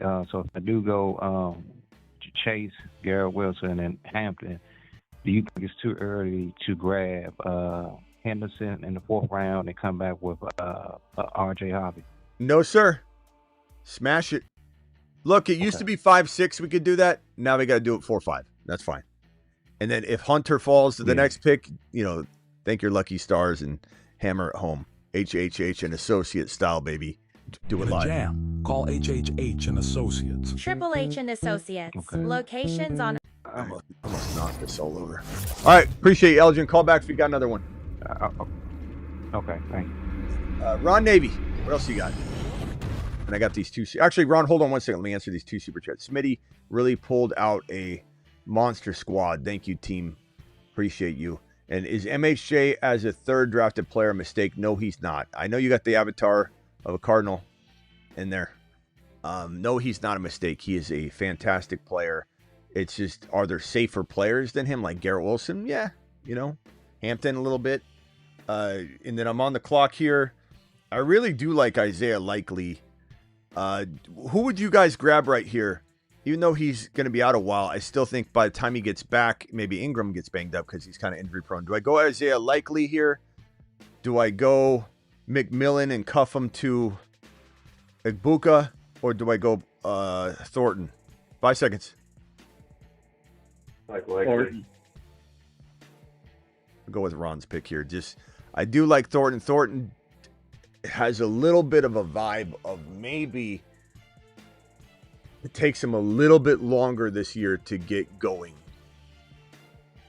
But how do you judge that off one game when we're saying not to judge Genty? I don't know. But just call it a gut instinct that maybe he's going to take until week 4 or 5 or 6. But in Best Ball Mania, that doesn't matter, right? That's okay to tackle it that way. Yeah. Travis, what did you say? Go what player? I said Likely, but Likely. Okay. Thornton makes just as much sense there. Either or. You know who I'm going to go early here? Because I don't want to miss. Torrey Horton. Doing it live. His ADP's all over the map. You kind of got to be careful when you get to that 15 territory. You just got to worry about it. Mashed potatoes! I don't care if the ADP says I'm like 15, 20 picks too early or whatever it was. Look, you're in the 15th round. Yeah. You got to get your boy. You got to get your boy when it's time. So let me put the team up on screen here. This is a marvel. Go ahead, Ron. Well, while I do that, what do you got? What do you hear? What do you say? No, I haven't got much of anything else to say. I mean, yeah. I think I said enough. I honestly, holy cow. Smitty, I don't want it. Maybe you should just pull your live stream down. I don't think Mahomes, Bo Nix, Penix Jr., Bucky, Kyren, Henderson, Tank Bigsby, Dylan Sampson, CeeDee Lamb. I forgot Dak. I completely forgot about Dak. CeeDee Lamb, Travis Hunter, Igbuka, Marvin Mims, Dante Thornton and Horton and Associates. That might be a competitive association. And Evan Ingram. It's a good team, man. Yeah. It's a good team. As you can tell, like, as much go ahead. Go ahead. I was gonna say I'm going on topic. I was gonna say as much as I like to cuff or stack, you could clearly tell I am a kind of person that will avoid stacking, period. If I think I'm sacrificing, and so Dak didn't, I did forget about him in a sense, but I couldn't resist the value that was screaming to me, so I didn't try and look past it and grab a different player. Dak went before Penix Jr., so it's not like I could have did it. Evan Ingram, I would have missed out on it. Bo Nix, then Evan Ingram, then Dak went, so I didn't even have an opportunity at that Mims pick, so honestly, in defense, there was no chance to even get him. What are your top recommendations for a strategy for someone new to best ball? Do the $3 or $5. Like there's some $5 puppy threes out right now because you're probably going to waste a couple drafts. You're not going to get it the first time. You'll start picking up things. You kind of got to, I don't want to say this in a way that is discouraging to try it for the first time, but you almost have to fail for a year before, and then your second year, you're a veteran. Think about when you first did fantasy. You weren't great the first time, but you got to do it. You got to bite the bullet and do it. But you might even get better by the end of the drafting process. So maybe you suck the first 5 drafts and you do $5 drafts or $3 drafts, but maybe right before the season you feel like a veteran at it. You could improve in the same offseason. But I would say do weeklies, and those are done. They're gone.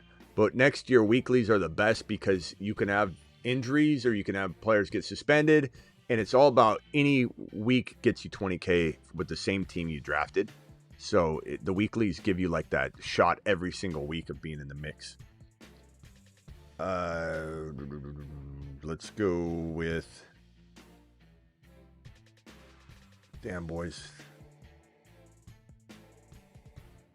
I guess I'll go Royals here. I got a lot of receivers though. 1, 2, 3, 4, 5. I get another tight end eventually. I can either. So should I? I feel pretty comfortable going with the 5 running backs that I have. So my next 2 picks could be tight ends: Bucky, Kyren, Hendy, Bigsby, Sampson. I think I'm pretty good there. That's 9. Yeah, 9, 8, 14, 8, 9. So there's a little bit I could go Brashard Smith and 1 tight end, or I could go 2 tight ends. The tight end's available. Did Keaton Mitchell go already? Yeah, but I can't. I don't think so, and I definitely love that. Yeah, he went. Okay, I'm gonna go Cade Otton here. He is the last. You son of a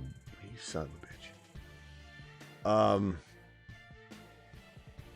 Fannin, Noah Gray, Ben Sinnott, Gadsden, Jatavian Sanders. Avion or Fannin. I'll swing on Fannin here. Yeah. That means I probably have to go with another tight end at the next pick because it's just not safe enough. Otton would have been perfect. I probably should have went Otton and then Royals, but I was going to time out. And Brashard Smith was the one I wanted to pick, but he just went there, so I'm not going to get him anyway. So I'm going to go tight end here. Just because if Fannin's not secure, I like him a lot, though. I like Ben Sinnott. I like Gadsden a lot. Gadsden might be pretty good. Darren Waller.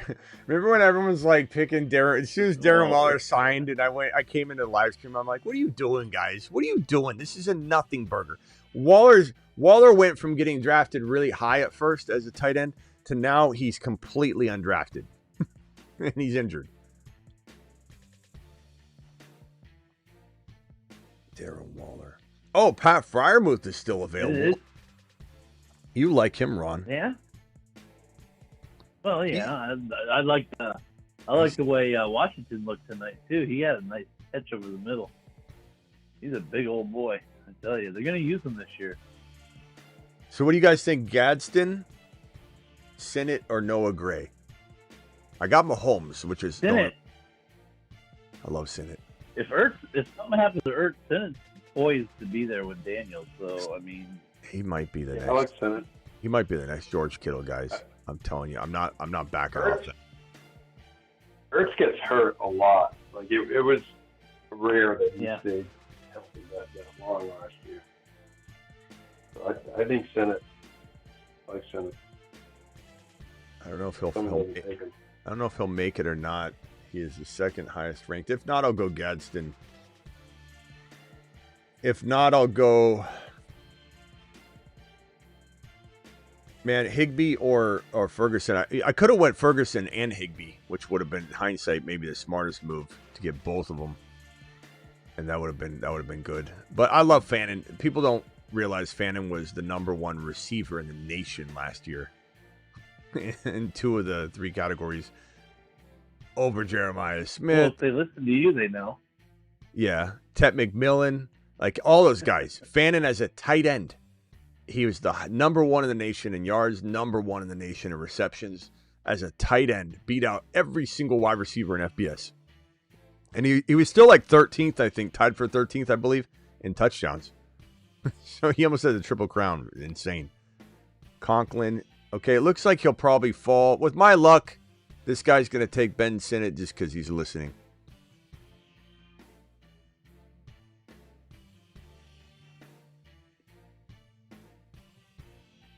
You son. Mitchell. No, he didn't. Okay, we'll go Ben Sinnott. What a team. What a team. Let me put this bad boy on screen. I mean, this might be a pizza party, boys. This might be a pizza party. I got to date this one. So it's a BBM, and the date is 8/9, and the pizza emoji needs to be put in place here. I just put whenever I think it's a winner, I put a bunch of pizza emojis.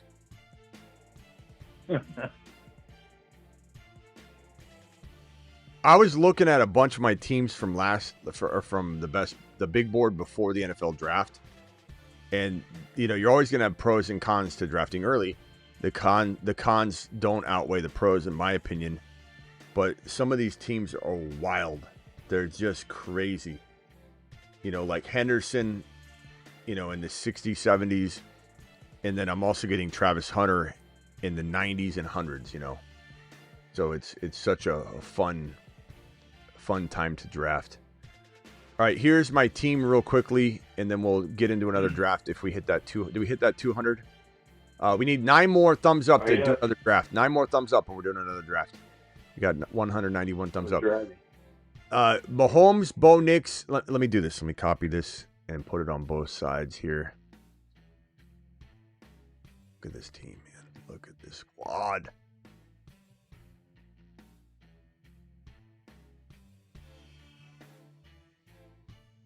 Might be one of my best Ball Mania teams.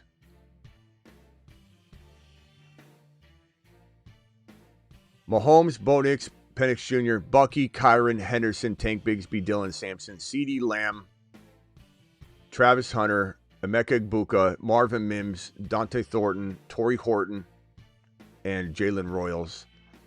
No real bye week complications other than in week 8 I've got to grip out, but I've got tons of receivers, so I'm fine. Evan Ingram, Fannin, and Ben Sinnott. Kind of light backup tight ends, but I love Evan Ingram. This is great. This is a great team. That wide receiver room is, I think Mims is going to be so sneaky. That's a pizza party right there. Trey Henderson, Kyren, and Bucky with Lamb and Hunter and Agbuka and Ingram. That's insane.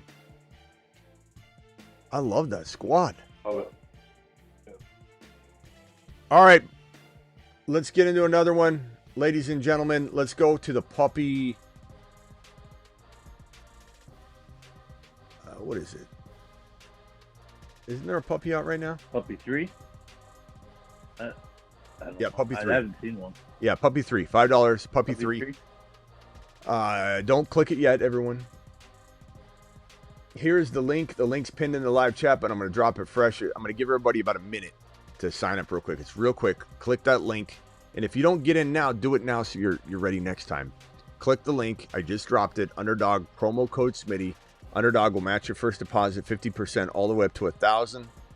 And they'll get you a bonus credit right into your account. So if you drop the minimum of $10, they'll give you $5. And then you'll have $15 when you only deposited $10. And these drafts we're doing right now are $5 each. So you could do 3 of them. You could have 3 extra pieces of flair walking into the season. You know? Why wear the bare minimum pieces of flair? Thoughts on Keenan? I'm sorry. Live, are you still here, bro? I'm so sorry for this sitting up here. Thoughts on Keenan Allen for a 1-year rental in Dynasty? Love it. I draft him in best ball all the time. Are you here live? I'm so sorry, bro. Ask me a follow-up right now, and I'm gonna make sure I look for your question. I'm so sorry, bro. I hope Live's still here. Damn it. Left that sitting there. All right, in 10 seconds, we're going to click the green button on the Puppy $5 20-second draft, okay? How'd you get that team? I don't know, bro. Just fell right into thy lap. It was awesome. I didn't have you guys in my draft. That's how. Okay, 5 seconds. 4, 3, 2, hit it. 20-second Puppy 3. God, that fell quick. Yep, about that. There's going to be a big overflow of people because I'm sure we had like 20 people trying to get into that with probably 5 spots. Well, when I clicked on it, maybe some of you clicked a little early. You run the risk of getting in one without me, though. Oh, the 1 pick. So Ray G, D Money. I got a different one. Yeah, Introvert, I think, is one of ours. Big Brizzle, you might be. Outsider, I think you're one of ours. So, yeah, we got about half of this is our people. I got the 1 pick. So, boys, I got to decide whether...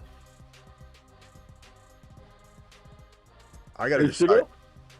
Do I go Jamar Chase or should I just go Bijan? Oh, they look so good, those Smitty, didn't they? Yeah. Burrow and Chase, they look so good. You have a bunch of Jamar Chase? Or guys, what's going to happen? What's going to happen here, though, in this draft with half of them being our people? Am I going to have better wide receiver value at the 2-3 turn? Or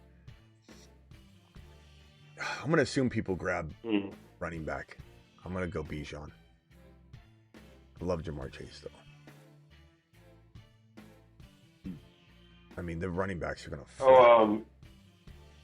Earlier in the chat, Wolfman, I think he's still here, was saying he has a draft tomorrow, so even if it's at the end of the show, if you could just throw up the like Moon Man, Mars Man, all those, so he can take them down. All right, here they are. Here they are. In order. Hi, I'm worried William, and my mommy just warmed me up a hot pocket, and I've never The even Jupiter talked Man. to her. Jupiter is so large, every planet in the solar system could fit inside it. There are no bigger monsters than the Jupiter Men. The Saturn Men. One small step for man, one giant leap for Saturn. He's on a shuttle to Mars. Mars Men. The Moon Men. Dropping loads in outer space.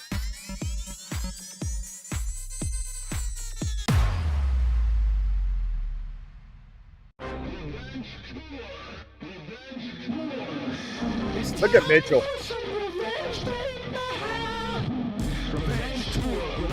And off he goes to the planet known as Uranus. Don't draft these guys.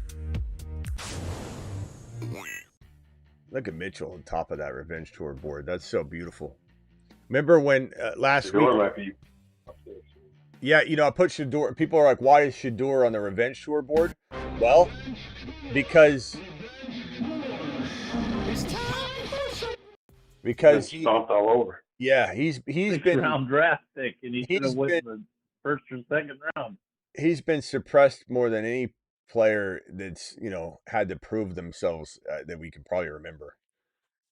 I mean, really, he has endured so much negativity. It's insane. Just insane. See, look, Chase Brown's gone. Not that he's falling, he's kind of falling to that 2-3 turn anyway, but in this draft, I probably zero chance of getting any RB. So I'm glad I went Bijan here. But that said, it does suck not to have Jamar Chase. But, I mean,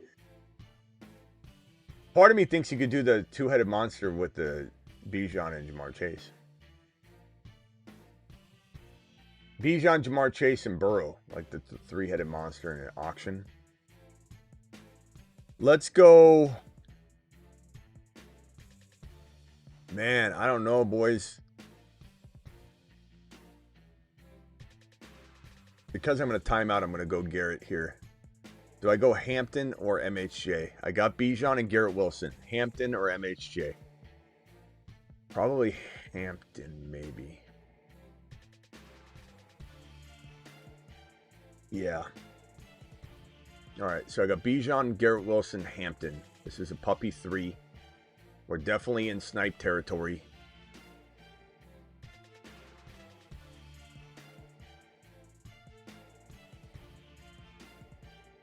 Where did... Oh, Kyren was there. Why didn't Kyren show up on my... Oh, no! I mean, I waver on that one, to be honest. I do. But that always sucks when you don't know. I must have had... when you scroll the thing down one player and you don't know that there's a player hidden on the scroll because you're on another position and you switch over? I think Kyren was up 1 and I just had it scroll down. But that's fine. I've got so much Kyren. I need a little more Hampton in my life. But I didn't. I did not see that.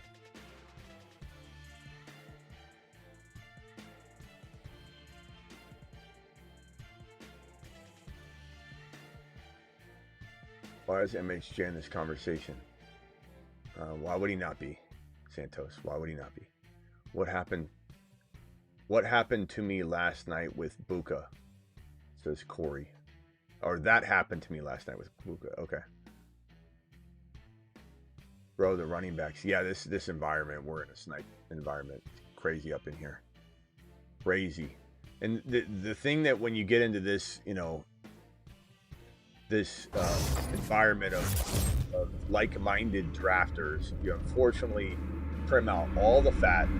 Usually there's like 7 or 8 or 10 guys that go by the time my 4.12 would come up that I don't want at all.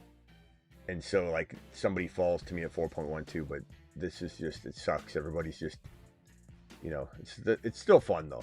You end up drafting different teams. I've had some of my better drafted teams drafting with you all though, because if everybody reaches, somebody's going to fall. What's up, man? 10-man PPR, Baker, Bucky, Chase Brown, CD, Garrett Wilson, Loveland, Hendy, Harvey, Hunter. Wow.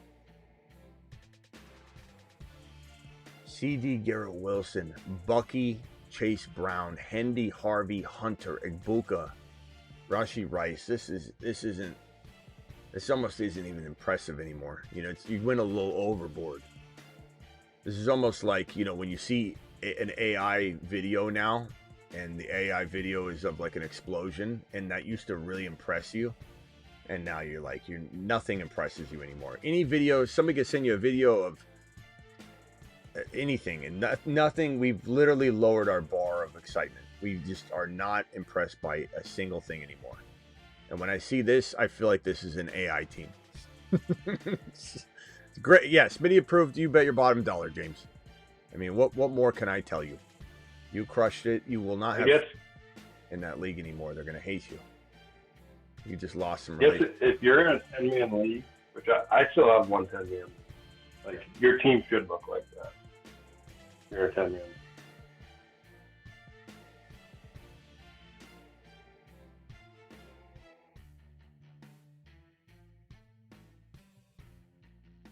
0% chance that, never mind.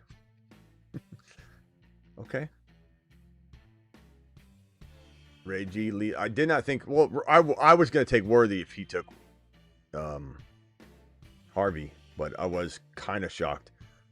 Oh, you're going to hate me, Ray G. I'm so sorry. Ray G, I'm sorry. He left me. I don't know if he left me Harvey on purpose because he was thinking telepathically, maybe Smitty will leave me Burrow. You should have took Burrow at that pick though, but I'm sorry, Ray G. I had to do it. It's the pizza party's on. The pizza party's on the line, Ray G. I had to do it, pal. Oh, Ray G, let me know what you're feeling there. I don't know if look, I would have taken Worthy and Burrow anyway, though, if you took Harvey. I feel bad, though, because Ray G's kind of been, at times, I feel like a respectable non-sniper, and I just stepped on him right there. I'm sorry, Ray G, please forgive me. This is like when Wilson, when he took that Wilson and he threw him out of the cave. I'm sorry, come back. Like, I feel bad. I feel like I threw Ray G out the cave, and I want to take it back. I want to take it back, Ray G. I was going to time out, too. I didn't know what to do. I was looking for another player. Who would I have gone? I could have went Travis Hunter. If I could go back, I'd take Travis Hunter, Ray G.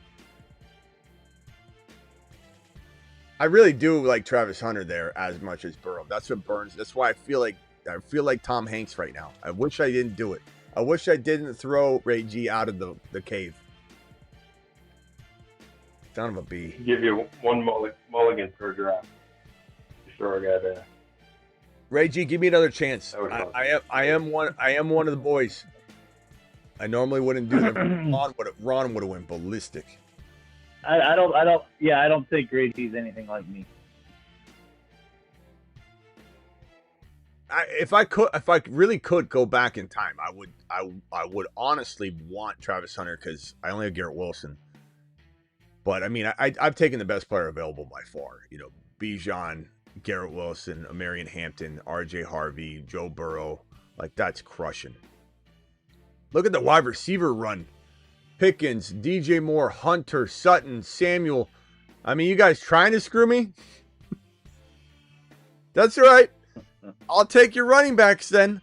Look at all these receivers. Jeez. If this was a Tetris board, the entire row would fall. What are we doing? Outsider says, holy Agbuka, 6th round. Bro, Agbuka's climbing higher than the 6th round real soon. Get ready for that. That's happening. That's going to be a thing. Man, you guys are just, I don't even know what my core. Look at this receiver. What are you guys doing here?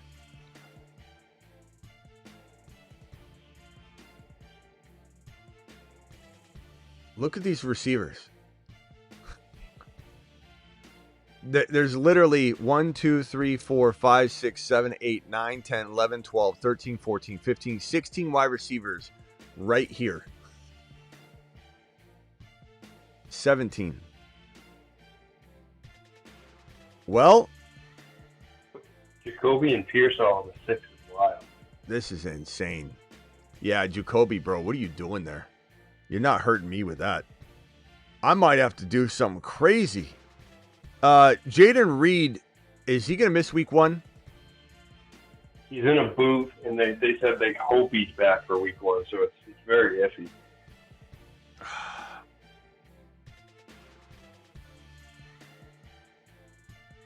Could be.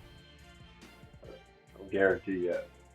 Man, this is brutal. Josh Downs or Diggs? I kind of got to swing for the upside in Downs, I think. Good. I like Diggs. Wide receivers are I think AD Mitchell's better. I screwed I thought I didn't try and screw Ray G out of that Burrow stack, but I ended up screwing myself out of the wide receivers. Because I did not expect you all to do this. Look at this. Now you're gonna go back to running backs. Look at this. 1, 2, 3, 4, 5, 6, 7, 8, 9 wide receivers in a row. Then in the next round, 1, 2, 3, 4, 5, exact same 9. 18 wide receivers between my one pick and my next pick. 18 wide receivers. Looks like a Tetris board. Collusion.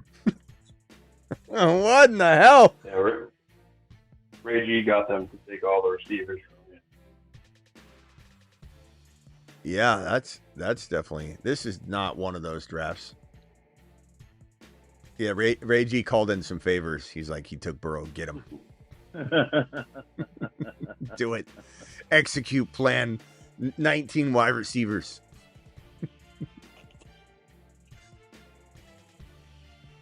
Oh boy. Yeah, this probably won't work unless I could land some like if I get the BTJ, if I get, I'll be okay, but I need that or I can't. This team won't play ball. It's such a good team too. Like if I had drafted this in a non-snipe environment, I would have had probably Debo and Igbuka to go with Garrett Wilson. But in this environment, it got worked over pretty hardcore. Ray G did get Mahomes though, and I could have bullied QB Mahomes if I wanted Ray G. I didn't for you. I hope you know that, Ray G. I was looking out for you a little bit. But yeah, I don't know. This is crazy.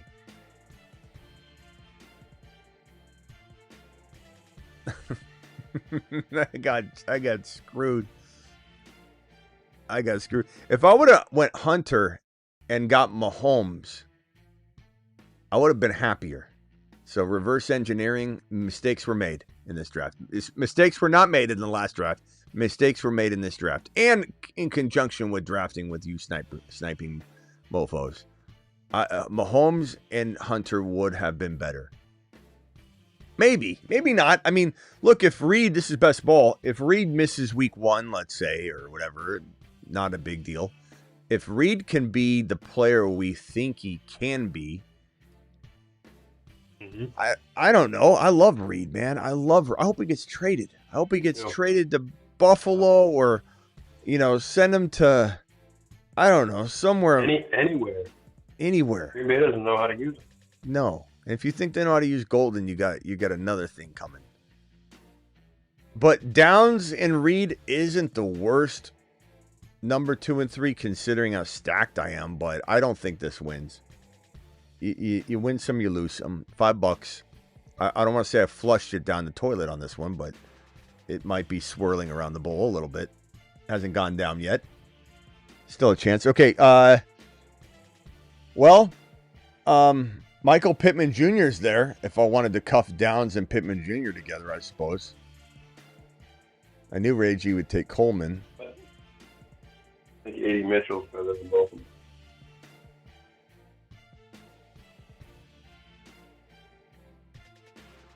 I was hoping Jaden Higgins would make it to you, but he got taken at the beginning of the round. I don't think I've ever drafted Michael Pittman Jr. Might as well try. Maybe once or twice Maybe. in the past. Maybe. You've never been but he was always going in the first or second round, and you were like, I ain't paying that price for him. He ain't worth it. So maybe he never did. Well, maybe Downs and Pittman Jr. together. And did AD already go? No, not yet. Yeah, and he shouldn't. I mean, he's got a 280p.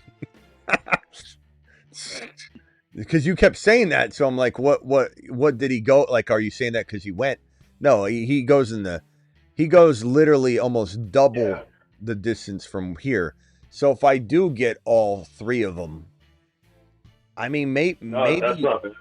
Yeah, maybe one. The rotation. I mean, someone's got to do something in that. It's just going to be not consistent. But if I get AD Mitchell, Pittman, and Downs, And then I've got Garrett Wilson. I've Reed. Maybe I salvage this team. A lot of people have written E. Mitchell off, which is crazy to me. And if you watch what he's been doing in camp and in his preseason game, he just burns people on routes. Like, blows by people. But, obviously doesn't have a reliable quarterback. Smitty lives on the moon. So Warren's still there? Doesn't see peasants. Yeah. Tyler Warren, no, he's gone. Who else is on the line? Rockout slipped in here. Rockout, what is up, my boy? And then Rockout, real quickly, let me answer the super chat by Coble real quick. How bad was the Spears injury? High ankle sprain. I mean, bad enough that we're thinking that he's missing some significant time. But we'll have to wait and see. They'll do some testing tomorrow, but definitely sounds like it's probably be a significant injury. So Pollard goes up in value for sure. How high, I don't know. Very tough to say. Where did Pollard go in this draft? You went round 7.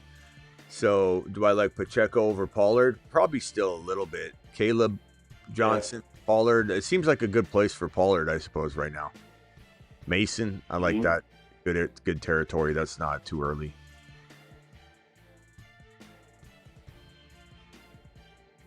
Ah, you son of a bee. Took my Marvin Mims pick. I almost took Mims instead of Ingram. But I did take Ingram for you. I'm sorry, bro. I almost took Mims instead of Ingram because I need the receiver position so bad. But I thought, I'm not going to pass up on a top 5 tight end in this bind. I need some positional advantage. And if he ends up being a top 5 guy. Rock out, you're live. Give him 1 minute. Yeah. Don't want to interrupt either, Rock out. Hold on 1 second. Let me... do I go Trey Harris here?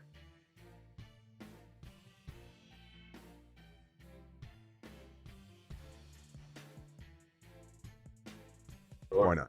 Why not? And then do I take a quarterback here? No, probably not. Let's see.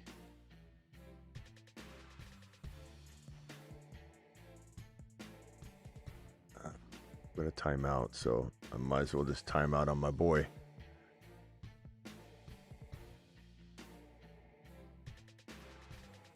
All right, Burrow and Penix Jr. I might roll just with the 2 QBs here and just stock up on some other positions, but I don't know. Trey Harris ain't bad. So I got I don't know. It's definitely not a well-balanced team, I'll say that. Bijan, Garrett Wilson, Hampton, Harvey, Burrow, Reed, Downs, Pittman Jr., Evan Ingram, Trey Harris, Penix Jr. Did not work out well. For anybody just tuning in, we have a little snipe situation going on. Just so you know. This is like one of those things where I'm like, can I... when someone calls in and they give us a really bad team and they go, can I give you my good team? Because they want to redeem themselves. Can I show you the draft for those of you just joining, can I show you the draft that I did right before this draft? Mahomes, Bo Nix, Penix Jr., Bucky, Kyren, Hendy, Bigsby, Dylan Sampson, CeeDee Lamb, Travis Hunter, Mecca, Boca, Marvin Mims, Thornton, Horton, Royals, Evan Ingram. Just so I can feel... The whole middle of the board is orange. I know, man. That's when I needed receivers. This is insane. It looks like a bullseye. Oh, my God. How does 19 wide receivers go? 19. 1, 2. No, hold on. 1, 2, 3, 4, 5, 6, 7, 8, 9. Yeah, it was 19. And then mine was 20. So 20 wide receivers. That is crazy. Maniacs. I don't know, but do you guys think this team has a shot in hell? Bijan, Garrett Wilson, Hampton, Harvey, Burrow, Reed, Downs, Pittman, Ingram, Harris. I mean, the wide receivers he's put together have a shot. I know, but I mean, with the draft skill, you can put you have the draft skills in there. You're picking the players. I mean, we all know when it comes down to the end, it's a lot to do with luck too, and the draw and your odds and everything else.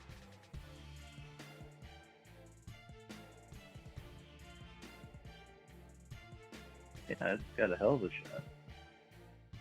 What does anybody? Does anybody think? Anybody think this has a shot? In the chat. Hard to say. Really is.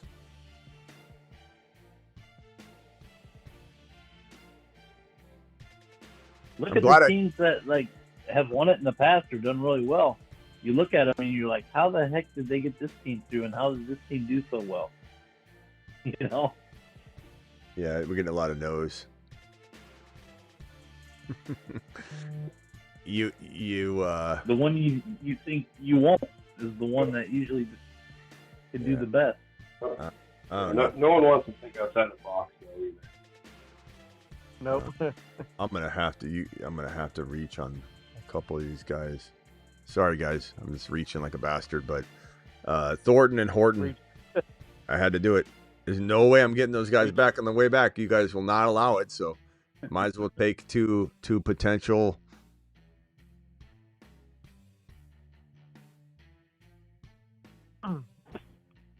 Can I give you my bad team, Smitty, so far? Yeah, hold on 1 second, rock out. 1 second. Still draft, but yeah.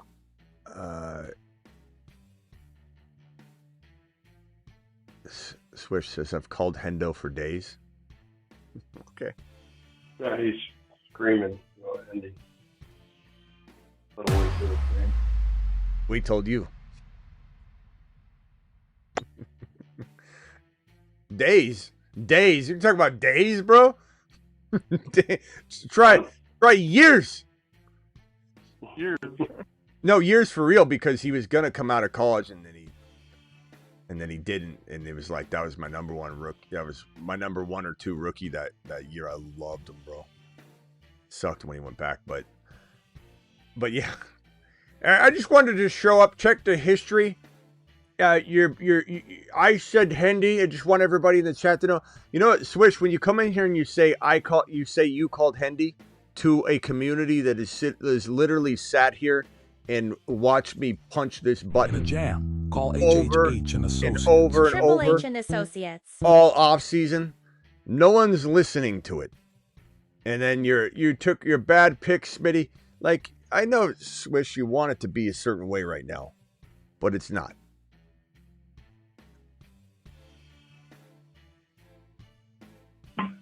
I like my coffee complicated, and then I'm going to smash it because I don't drink coffee after you bring it.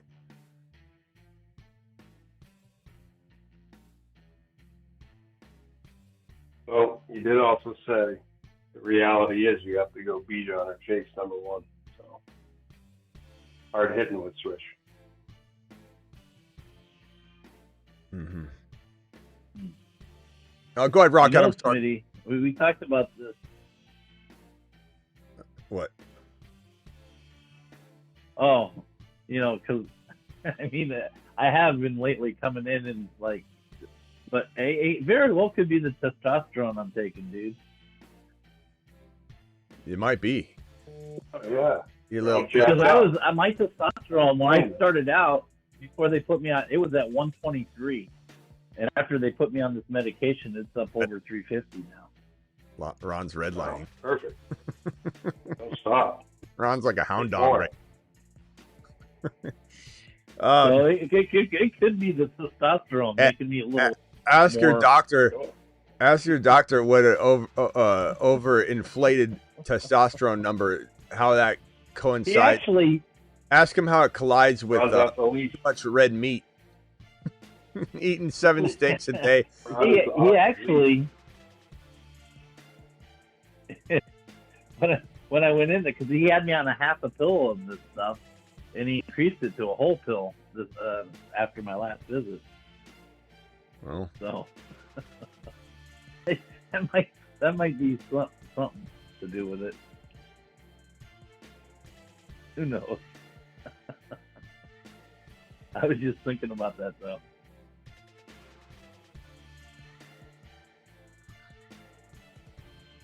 All right, so I got Yoshi Voss, I got Horton, I got Thornton. I mean, it's a good little, little wide receiver room. I might have to roll with 4 RBs, which I almost never do. Oh, I can't because I got. Damn it! I got a bye week problem on week 12. Well, I can roll with 2 tight ends then. I'll be fine. Thornton and Horton.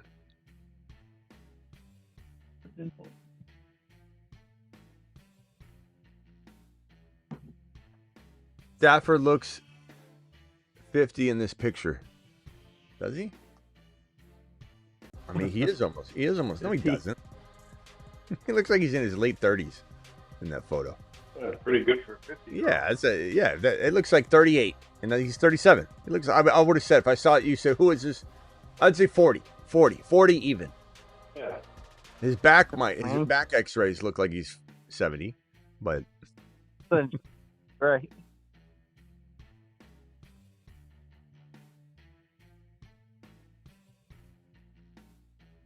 Let Rockout read his team. Busting out the seams. all right, rock out. I'm sorry. What's your bad team? Go ahead. Hold on. I'm almost up again. Hold on. Give me I'm sorry, what? 2 picks. Hold on. Oh. I'm almost up.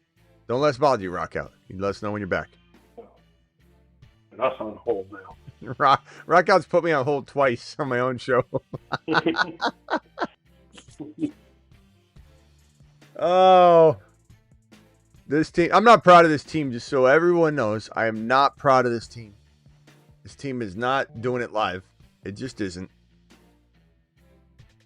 I understand that. I'm not delusional.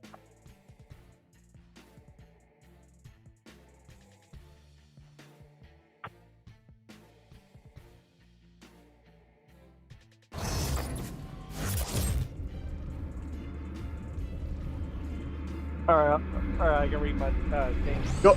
Go ahead. Quarterback, Prescott, Ward, Rogers. Running back, Gibbs, Kyren, Harvey, Ray Davis, Lil Bill. Wide receiver, A.J. Brown, Rice, and Buka. Josh Downs, Mims, Horton, tight end, Ingram, Pitts, and Ferguson. Mm-hmm. I like it. Rockout might be having a pizza party. Yeah, Rockout, you got to invite us. From one ball nowhere to another, how do you factor? I think you said factor injury potential with player values, guys like CMC. The answer is easy. It's case by case, my friend. Case by case. There's no other way to look at it. I know a lot of people want to suggest that you can do some sort of blanket assessment and talk about this from a lens of like people do with handcuffs when they're like, do you handcuff or do you not? And they say things like, I never handcuff or I always handcuff. Like, it's case by case. Christian McCaffrey, what is the odds that he gets injured? Achane, how old is he? What are the odds that I think he'll get injured? How do they use him? Deebo Samuel in San Francisco would have got injured this year. In Washington, he won't. And he's mentally, reset, and he's in the best shape of his life, despite all the people that hate him and put all the fake reports out. So he's going to be less likely to get hurt. See what I'm saying? All those things. Nick Chubb, injury history. Injury history, age, and being bigger. If you're bigger, meaning he's put on the pounds, you are much more likely to get injured. Carrying around extra weight, coming off a knee injury, Nick Chubb stands zero chance. The guy that you want to own, bro, is Woody Marks. Woody Marks is a sleeping giant player. By the way, I believe I salvaged this wide receiver room. For anybody watching, this is not something that this team I'm proud of. Definitely not a team I'm proud of. It is kind of a brutal wide receiver room for me, at least. That's how I feel. And it is what it is. Let me just hold on one second. Let me pull this up. So I got Bijan, Garrett Wilson, Hampton, Harvey, Burrow, Reed, Downs, Pittman, Ingram, Harris, Penix Jr., Thornton, Horton, Krosky, Merritt, Yoshi Voss, Rashard Smith, Tesla. So, you know, it was just a snipe fest. Crazy. This is one of the worst teams I could pop. But there's nothing I could do about it. Like I was in a box. What a bad team. My last pick needs to be a tight end. I'm going to roll with 2 tight ends and 2 quarterbacks, different bye weeks. So, it makes sense. I feel pretty good about doing that considering this situation. And my bye week is week number for tight end is week number, damn it, what is it? 12. So I can't pick a week 12 guy. So I can't do Gadsden.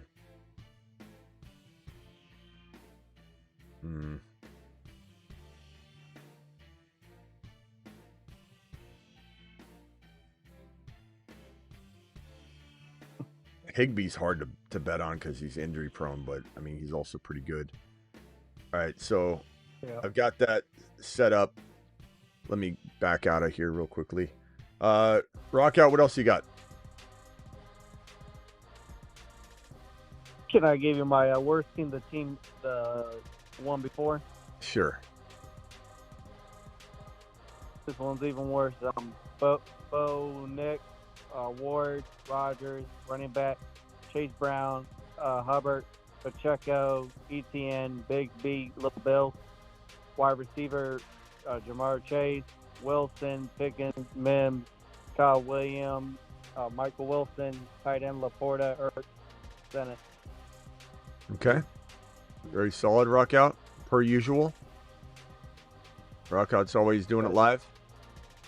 1 out of 10. Yeah, I mean, my team was not very good. I think I'm on the clock here in this draft, right? I'm gonna go with Ben Sinnott. No, I can't go Ben Sinnott because he's by week 12. All right, so the team's that done. might be one of your worst teams, rock out. That's what I'm saying. I mean, compared to what you usually say is a bad team, and they end up being like totally like knocking it out of the park. Yeah, you could actually be right on that one. All right, hold on one second, boys. Let me go ahead and pull this up. I joined an eliminator, and anybody wants to jump in, go ahead and do so. I'm up in 5 picks again. This one I started a little while ago, so feel free to jump into one alongside me. Let me put this up on screen. Eliminators are fun because you're trying to win. You first of all, week 1, the top 6 in the pool advance, and the bottom 6 are just out. It's done. They're over. And then week 2 through 16, it's 1v1 all the way, because half the loser gets eliminated. So half the pool gets eliminated. The loser 1v1, just 1 versus 1. And then when you get to the final week 17, it's essentially 3 people left is the way the math works. And so there's 3 people, whoever scores the most in week 17 wins. And there's only 3 people in the finals. So this is such a fun little tournament. This guy went RB. I don't think unless he times out, he's going to take the guy I want. He didn't. I'm going to go Kyren here. So I got Lamb Chops, Bowers, Kyren in this eliminator. So that's feeling pretty good. And this pick might position me pretty well for HHH and Associates, I'd imagine. In a jam, call HHH and Associates. Triple H and Associates. Locations on Earth and Jupiter.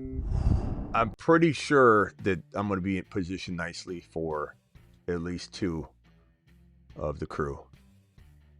We'll see. But that's a great start. That's a really balanced team right there. I love that. A lot better than Snipe City. I'll tell you that. I got to end it on a good note after that BS draft.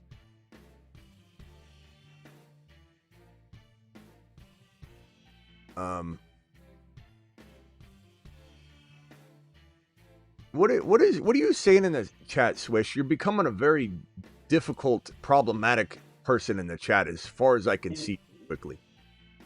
Like what? Doing the lad is tiers above Garrett Wilson conversation time ago.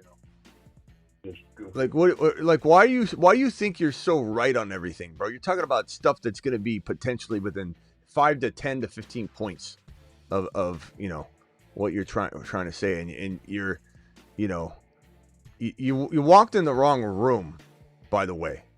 Coming into the room and trying to pretend you conducted and built the Trey Henderson train just was not a good start for you walking in here.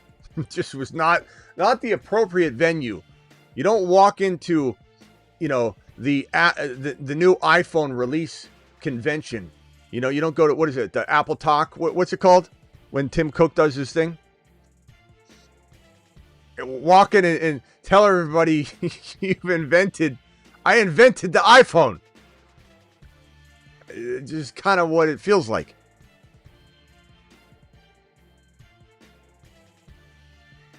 He was a Genty who will be a third round guy.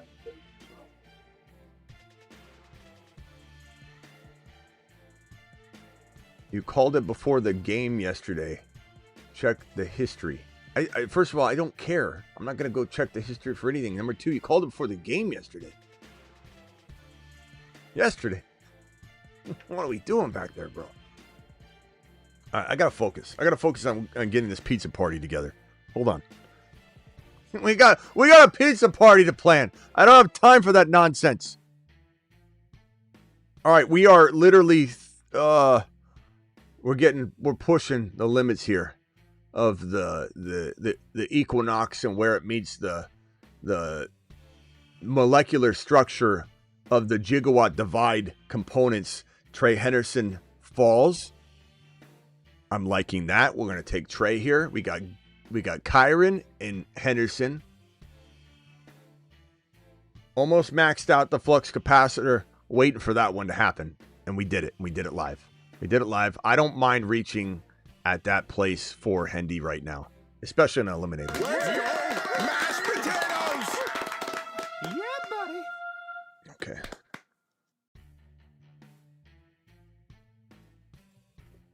Yesterday. The Jam. Call HHH and Associates. Triple H and Associates. Locations on I predicted this yesterday. Oh, I'm on the clock. Harvey or Hunter? I probably got to go Hunter here. Hunter. Or Rice. Oh, no. Right? I got to go Rice. I have to go Rice. It's going to hurt me in the early part, and this is an eliminator.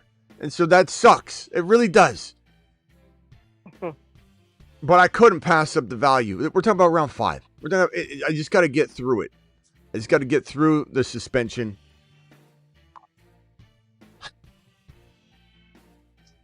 He just needs a third guy to step up for Rice. And part of me is like, again, this is me. I mean, I have so many shares of Hunter. No one's got more saturation and exposure of Hunter shares on Underdog than your boy. But I gotta go Rice here. I have so many shares of Hunter. I have a lot of shares of Rice too, but the Rice value is different every time you're drafting. It used to be round 3, then it went to round 2, then he got there's this suspension news potentially brewing. Then he went to round 4. If he gets 4 to 6, he'll probably go, further.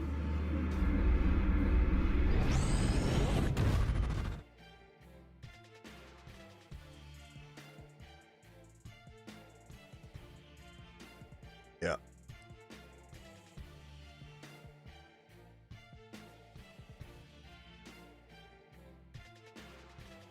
Man, is it Hunter he cannot fall back to me. There's just no way. There's no way.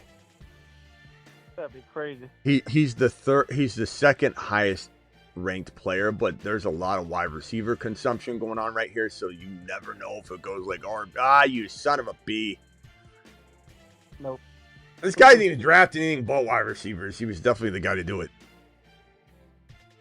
Not to pocket watch. But your highest buying league. The highest buy-in for any league that you're in. that what he means? But what do you mean not the pocket watch? What's that referencing in terms of my?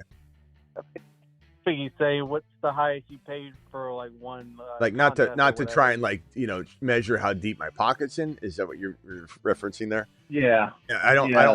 Yeah. So what's the highest that you've paid for a draft? This year, I haven't done enough redraft leagues yet to really have an impressive number for you. But I mean, I could tell you that my let me put it this way, because I do most of underdog drafting right now.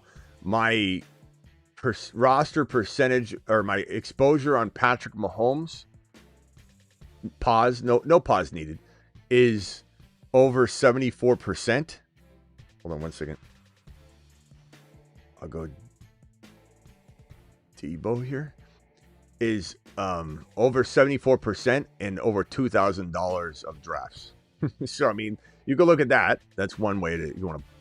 Not that that's measuring. I think he meant Smitty is I like know. the highest. I know, Like but you know how the 101 Dalmatians was $101. Yeah.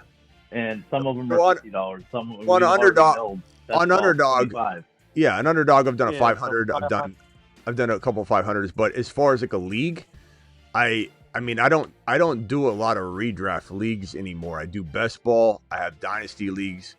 One's 250 buy-in or whatever. But hold on, I gotta make a selection here. Buka. I think I'm gonna pass some. Do I take Mahomes here with Rice, or do I just say Buka and go Bo Nix later? Mahomes. You can go either way with that one. Well, the thing is, Rice is going to get suspended, so then I'm out a receiver. But I'm going to go ahead and go Mahomes. Hold on one second. Let me merge this call on. But anyway, the answer to that question is, I don't know. Several $500 best balls, and then $250 dynasty, and I haven't done any championship 1,000. I just don't have time for those, to be honest with you. Like, I'm creating content all day, bro. I don't really have time to do any leagues. I don't have time to do, and I only draft on underdog, so the $500 drafts are really what I'm going to be doing. So I don't really have room for anything else.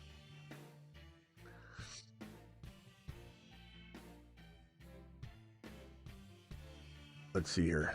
Buka. It's a good team, though. Lamb, Bowers, Kyren, Henderson, Rice, Debo, Mahomes. Will I regret not going Buka? Because then I would have had 3 wide receivers without without Rice for, let's say, 4 weeks. Maybe, but that Rice-Mahomes connection is pretty sick. And not to mention, I'm going to get probably Royals. I'm going to probably get, I imagine, Kelsey Falls, maybe. And then I'll have that. And like Ron said the other night, I think it was Ron, that while Rice is out, Kelsey might actually do better for that stretch. And then it'll balance in a way. I think that was you, Ron. I mean, that makes sense. I can't remember. It's the testosterone. Did I say anything positive? Ron wakes up in the middle. Oh, we got Scotty Dew on the phone. Scotty Dew from Hawaii. I'm sorry, bro. What can I do for you, pal? What time is it there? Hello. What time is it there on the islands, bro? What's up, Smitty? It's 9 o'clock at night, dude. I'm behind everybody else. All right, 9 o'clock at night. Nice. I wish it was. That's awesome. I miss Hawaii, bro. It's so early. I was about to ask 2 you, man. a.m. When are you here. going to come out and visit? When are you going to come visit? I hate traveling. As I'm getting older, hate it. Can't stand it. And the idea of being on a plane for 4.5 hour flight. I don't know. Drive me. Over Arizona is like 6 hours. I'd rather sail. I'd rather sail for 2 weeks. That guy sailing with Phoenix. I'm with you there. I'd rather take a ship. Did you ever check out Sailing with Phoenix? The guy I told you about. He's so famous in Hawaii right now because he sailed from Oregon to Let me go ahead and take Travis Kelce here. And I got Bowers already, but it's nice little combo. And, flex, whatever. He sailed from Portland to Hawaii, and he had 20,000 followers. And by the time he got there, he has 2 million. He's huge. But there's something everybody gravitated towards. He quit his discount tire job, his office job at Discount Tire, bought a boat, cashed out his 401k, and didn't know a thing about sailing, but he's mechanical. And he fitted his boat, and he sailed, and he got, he has Starlink, and he just, would stream and or whatever, or a Instagram post. And it just became, everyone was living vicariously through him, just enjoying, watching him go through that experience, and everybody wishing that they could be him. It was pretty awesome. No, I didn't read up on that yet, but today there was a double-decker charter boat that got caught in the big swells, and then hit the shoreline, dude. It was pretty crazy, dude. I don't know. We don't know if the captain was drunk or whatever, but everybody was recording it. Wow. What can I do for you in the NFL world? Oh, by the way, I've kind of gone off the rails here. I still think I'm going to be okay because I have values at wide receiver that I love. And so we went ahead and did the triple bully tight end approach in this, which is kind of crazy, but I love it. I'm going to dominate the position. I've got Kelce, Mahomes stacked. I've got Ingram and I've got Bowers. I'm probably getting some flex play out of one of them. I would say 40%, 30% of the time. But this is a crazy team. I mean, I do some wild approaches sometimes. Go ahead, Scotty. I'm sorry. I just want to say Trevor Henderson to the moon, dude. Not even the moon. Saturn, man. That guy's going to be amazing, bro. Saturn? I'm so happy that... Saturn, wherever, dude. The next freaking galaxy, bro. Jupiter, bro. Jupiter. I'm so happy I did redraft early, dude, because I was able to snag him planet in the solar system could fit inside. Oh, man. It's freaking amazing, dude. Yeah, Jupiter. He's a Jupiter man. Jupiter man. Doing it live. What else you got, Scotty? The next galaxy. What else you got? That's all I got, dude. Just on my way home right now from work. We tried to warn the world about Hendy and all the We're still trying to get the message out on HHH and Associates. We don't want too many people. In a jam. Call HHH and Associates. Triple H and Associates. We've been doing this for a reason. All right, my boy Scotty. We'll see you later. Call back if you got a question later. All right, aloha, man. Thank you. Yeah. Mecca la Meki Laka. Mecca la Meki Laka. Am I saying that right? I think I am. Marvin Mims. We'll do it live. So I feel really good about this. I wish I had Bo Nix as well. But Marvin Mims. I do feel like Mims or Ingram's going to pop each week. So that's good. Mims, very decent replacement for Rashee Rice for the foreseeable future. So honestly, if someone says, why did I go Ingram there? Look at all the players that I missed out on and still got Mims. So when Ingram, May, Purdy, Godwin, Mark Andrews, Coleman, Ayuk. Fields is nice. Spears is injured. I don't know why you took Spears.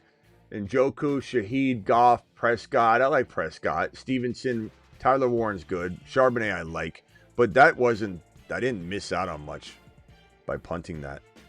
Keenan Allen's really good here. I think he's going to do some things. I really do. Bigsby, I only have 2 running backs at this point. Ray Davis I like a lot. Damn. I'll go Ray Davis here. Because no matter what, he's one of those guys that... Bigsby, maybe. I still think Bigsby's the guy. But there's a chance that, because ETN did get that usage, say it's hard to read. I think they're just, like I said at the beginning of the show, I think we're going to find out. We've been pretty accurate on this stuff. I think we're going to find out the speculation stuff. I think we're going to find out that they're shopping them. I think they used them to showcase him, and he's going to get traded. But even if he didn't, I still love Bigsby. I think Bigsby's, the metrics are through the roof. This guy was, I think, second in yards after contact per attempt. I believe that was the stat he was second on. I love Bigsby. But Ray Davis is almost guaranteed volume no matter what's happening with James Cook, who, by the way, James Cook reportedly warmed up and practiced with the team today. So he's currently not holding in because he knows there's no long, but he's held in so much that it's, we're at a point now where he's got a lot of injury risk that he's carrying because of the hold in. I mean, to get going now on August 10, he's got a significant amount of injury increase. Significant.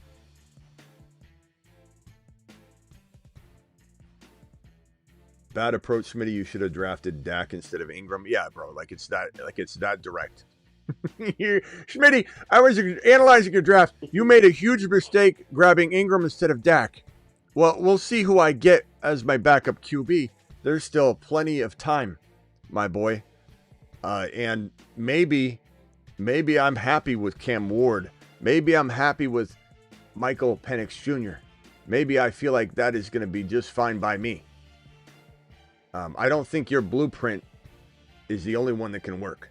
We're looking into it. There might be alternative blueprints that might be available and ways to win. There might be, we heard, hold on, I'm getting word. There's thousands of ways to win. Thousands of ways to win.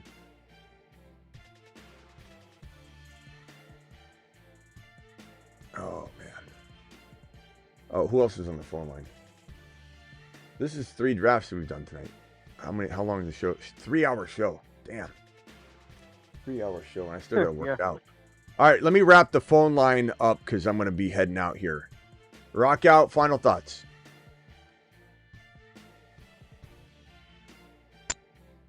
Not really final thoughts, but did you see Tom Brady's statue? Yeah, I heard he made fun of it a little bit. Yeah. Pretty decent. Yeah. All right, my boy. I heard Travis ran down to that statue and started bowing down to it.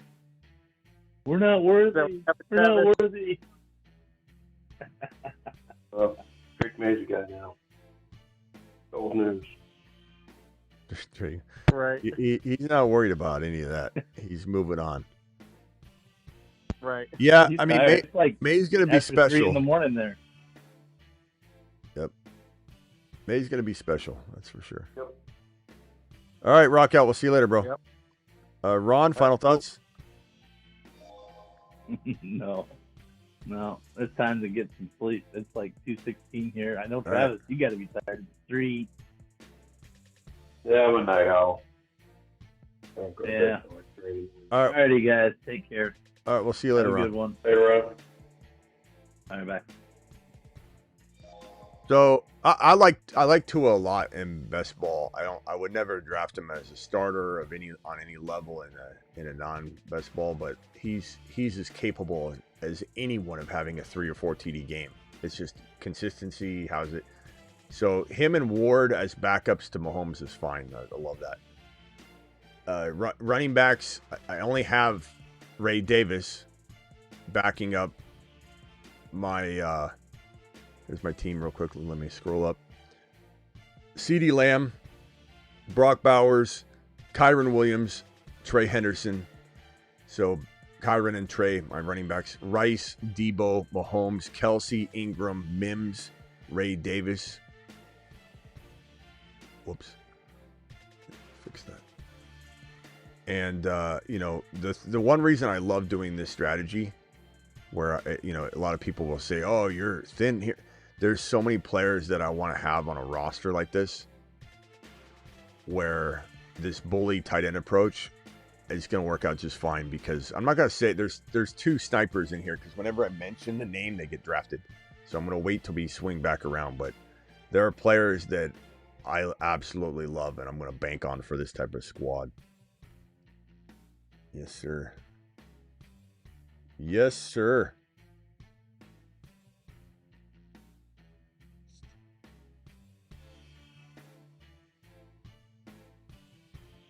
I love when people think they know everything. You do realize, you guys do realize stacking is not a necessity. It's very nice when it falls in place, but you don't ever sacrifice expected value, like what you're expecting out of a player to get a stack. And in a lot of cases, stacking is not as important as correlations too. So, you know, all this, you need to have Dak, you should have, like, that's not a, it's fun. I do like it, but it's not a necessity. And I'll never stack versus having, you know, having the right players. But I do like to take Dak and Lamb a lot. And, you know, but Cam Ward look good. Yeah, Cam Ward's really good, bro. Cam Ward's fantastic. We're good at QB. We definitely need some RBs. You know, Garendo, I have so much Garendo. I'm not drafting any Garendo right now because I'm super oversaturated Garendo, and the fact that he's, you know, injured right now. I've been drafting a ton of Keaton Mitchell and Brashard Smith lately. Woody Marks is definitely a player I want. These are all guys that I'm freaking so pumped about. Love Thornton. Let's go. Let's go Thornton here.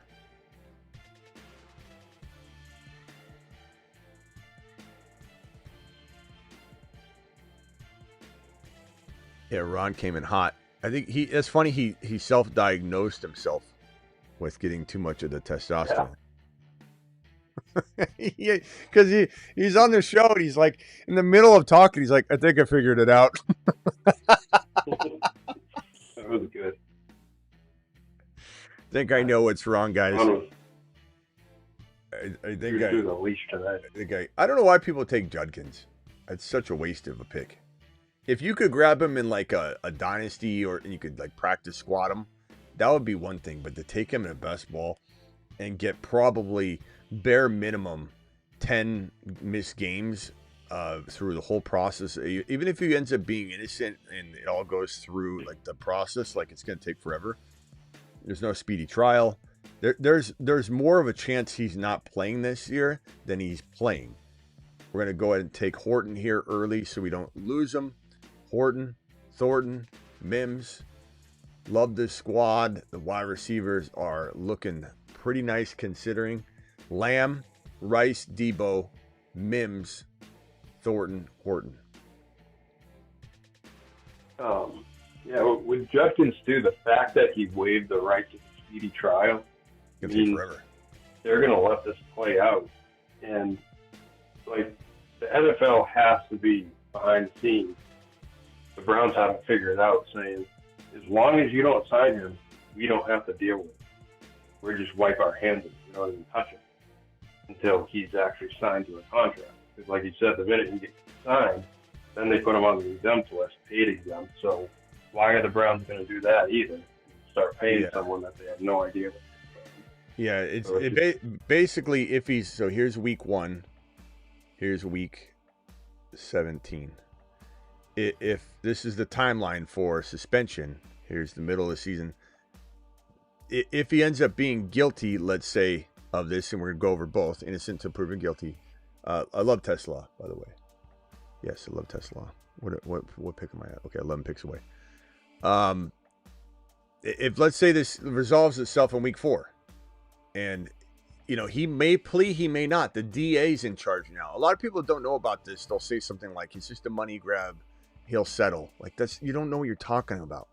You can't say it's domestic. Once it's a domestic with a partner, a female, male, domestic, the DA gets involved. And even if the alleged victim wanted to pull out of this thing and say, never mind, it doesn't matter. The DA has to move forward with it if there's evidence. And the fact that he waived his right to a speedy trial tells you that this thing's going somewhere, right? And if for some reason the DA says we don't have enough to go on, we're not going to pursue this, that could happen, but that's probably not happening for, I would guess, a good month or two. But let's just say it's week 4 when that happens. At this point, this is like the best case scenario someone could even come up with. He's got to get it in shape. He's got to try and get into the job.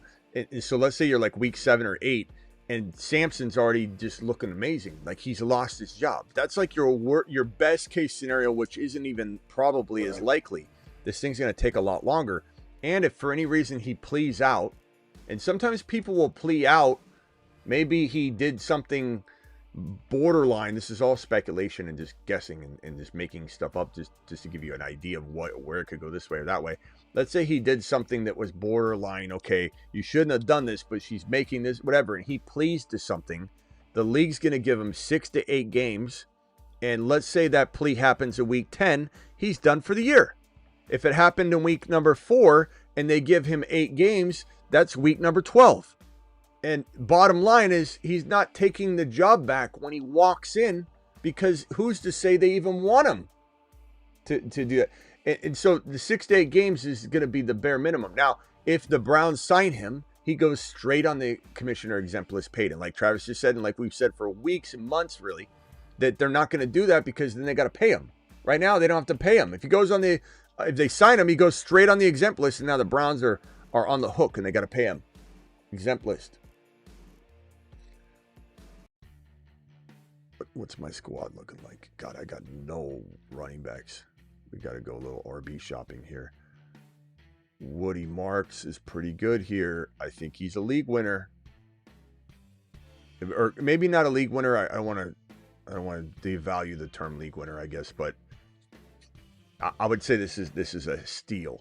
A big time sleeper. Big time. And then my next pick, my running backs all have different bye weeks. Kyren, Hendy, Ray Davis, Woody Marks.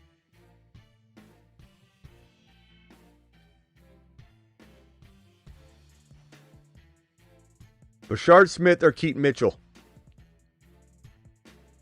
Keaton? I go Keaton. Do it live. Yeah. Keaton Mitchell. All right. So we got one more pick to swing around here.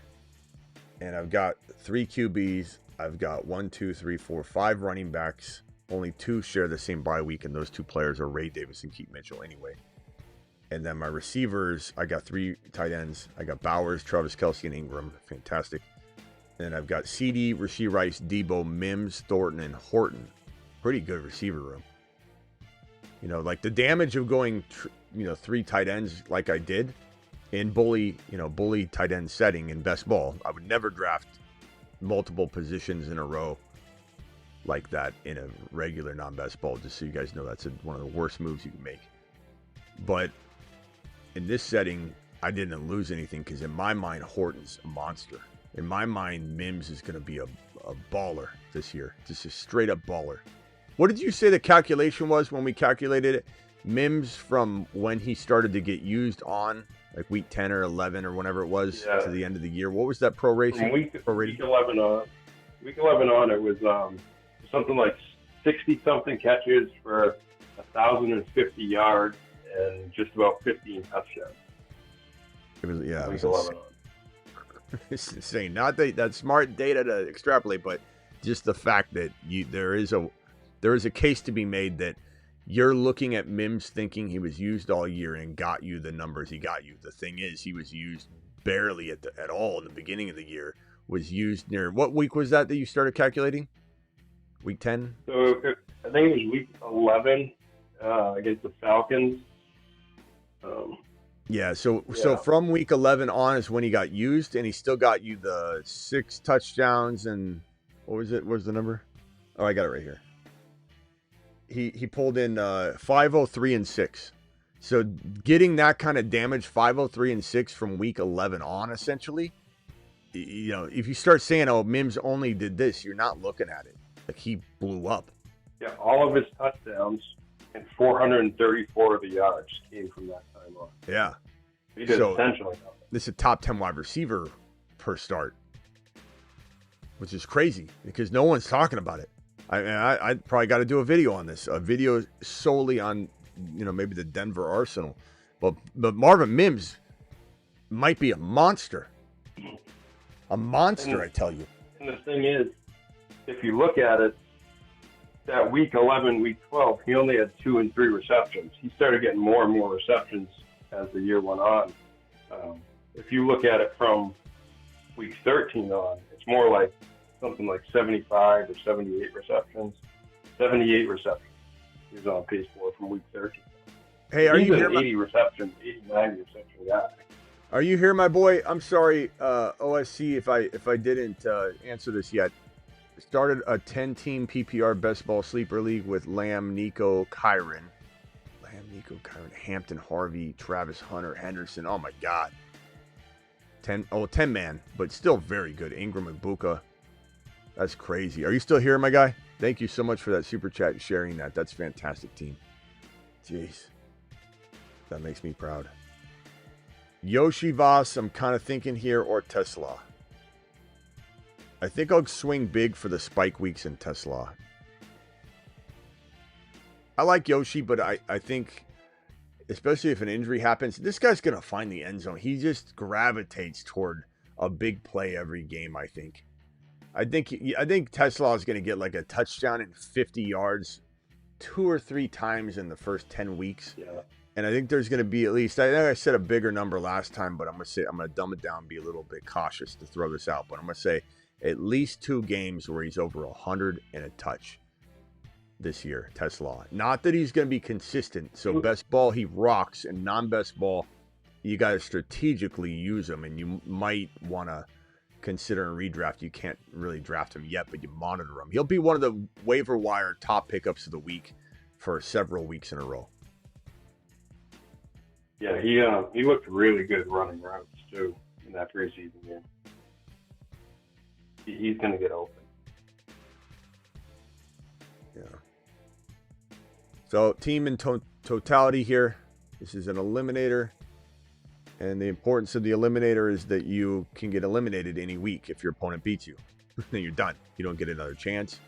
And week 1, everybody in this group, 6 go forward, 6 are done.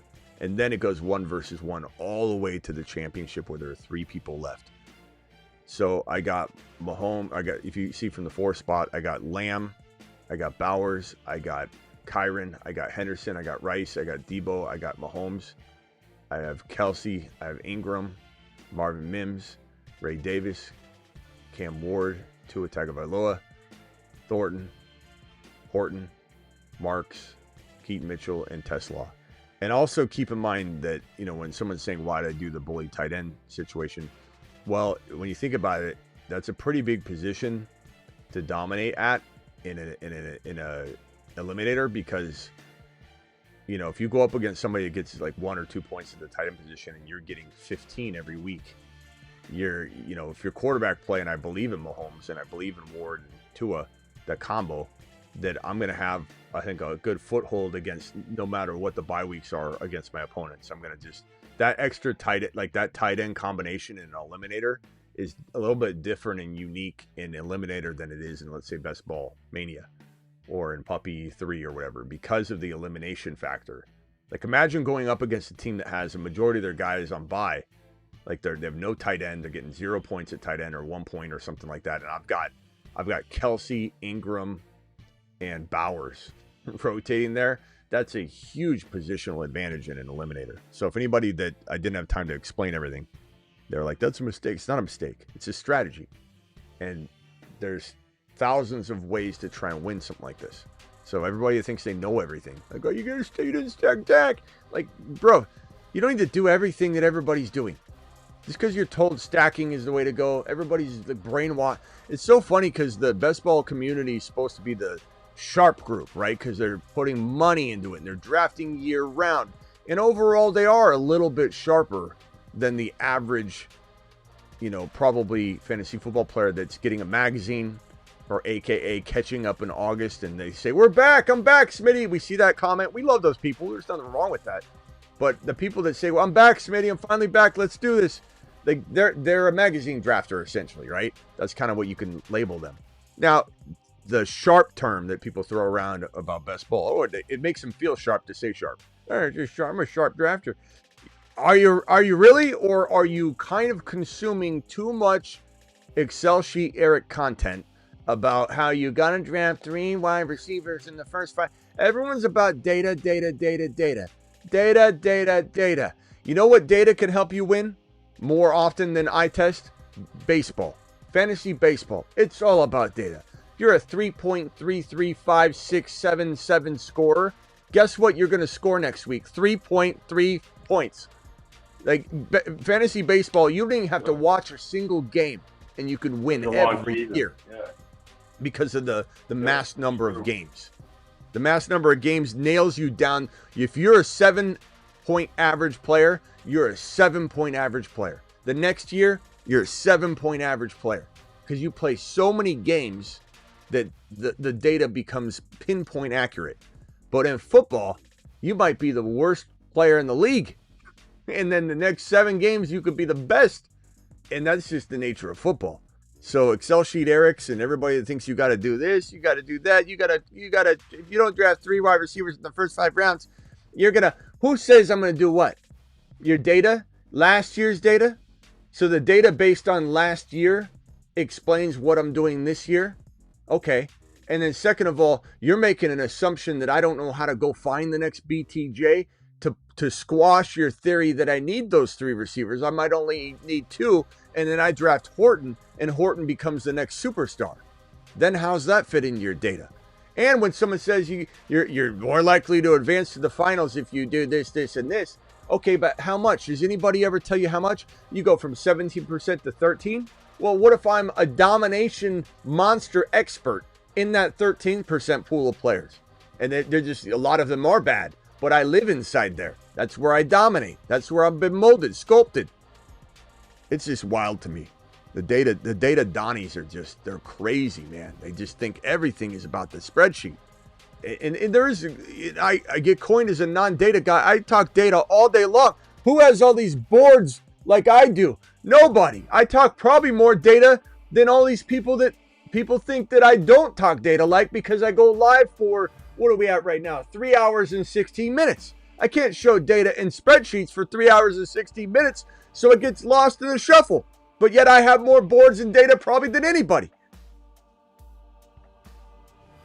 But we impromptu for 3 hours and 15 minutes. Who does that? Nobody. Who takes phone calls? Nobody.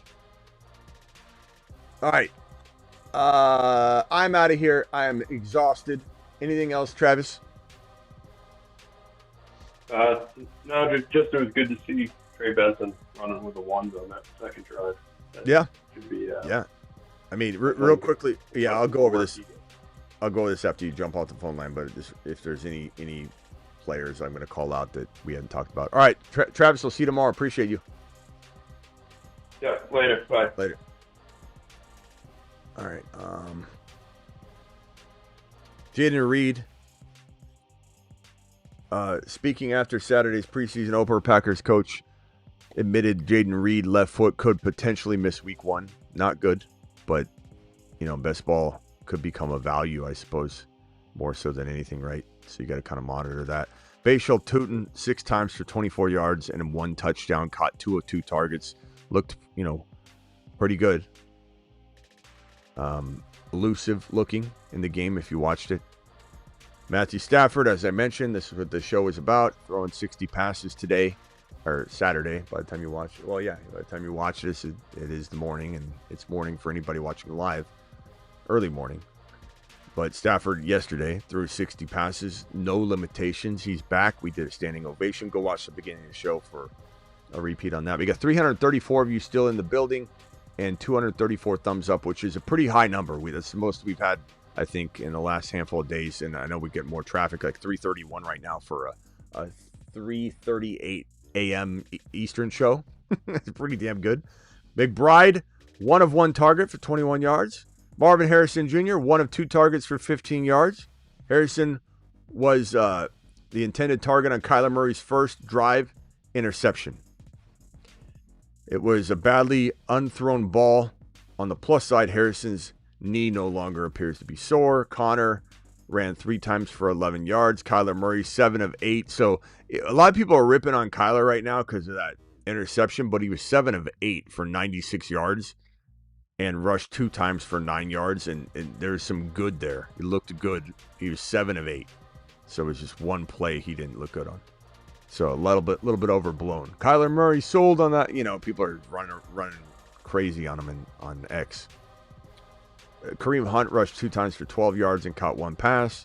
Mahomes was 1 for 1 with a touchdown strike.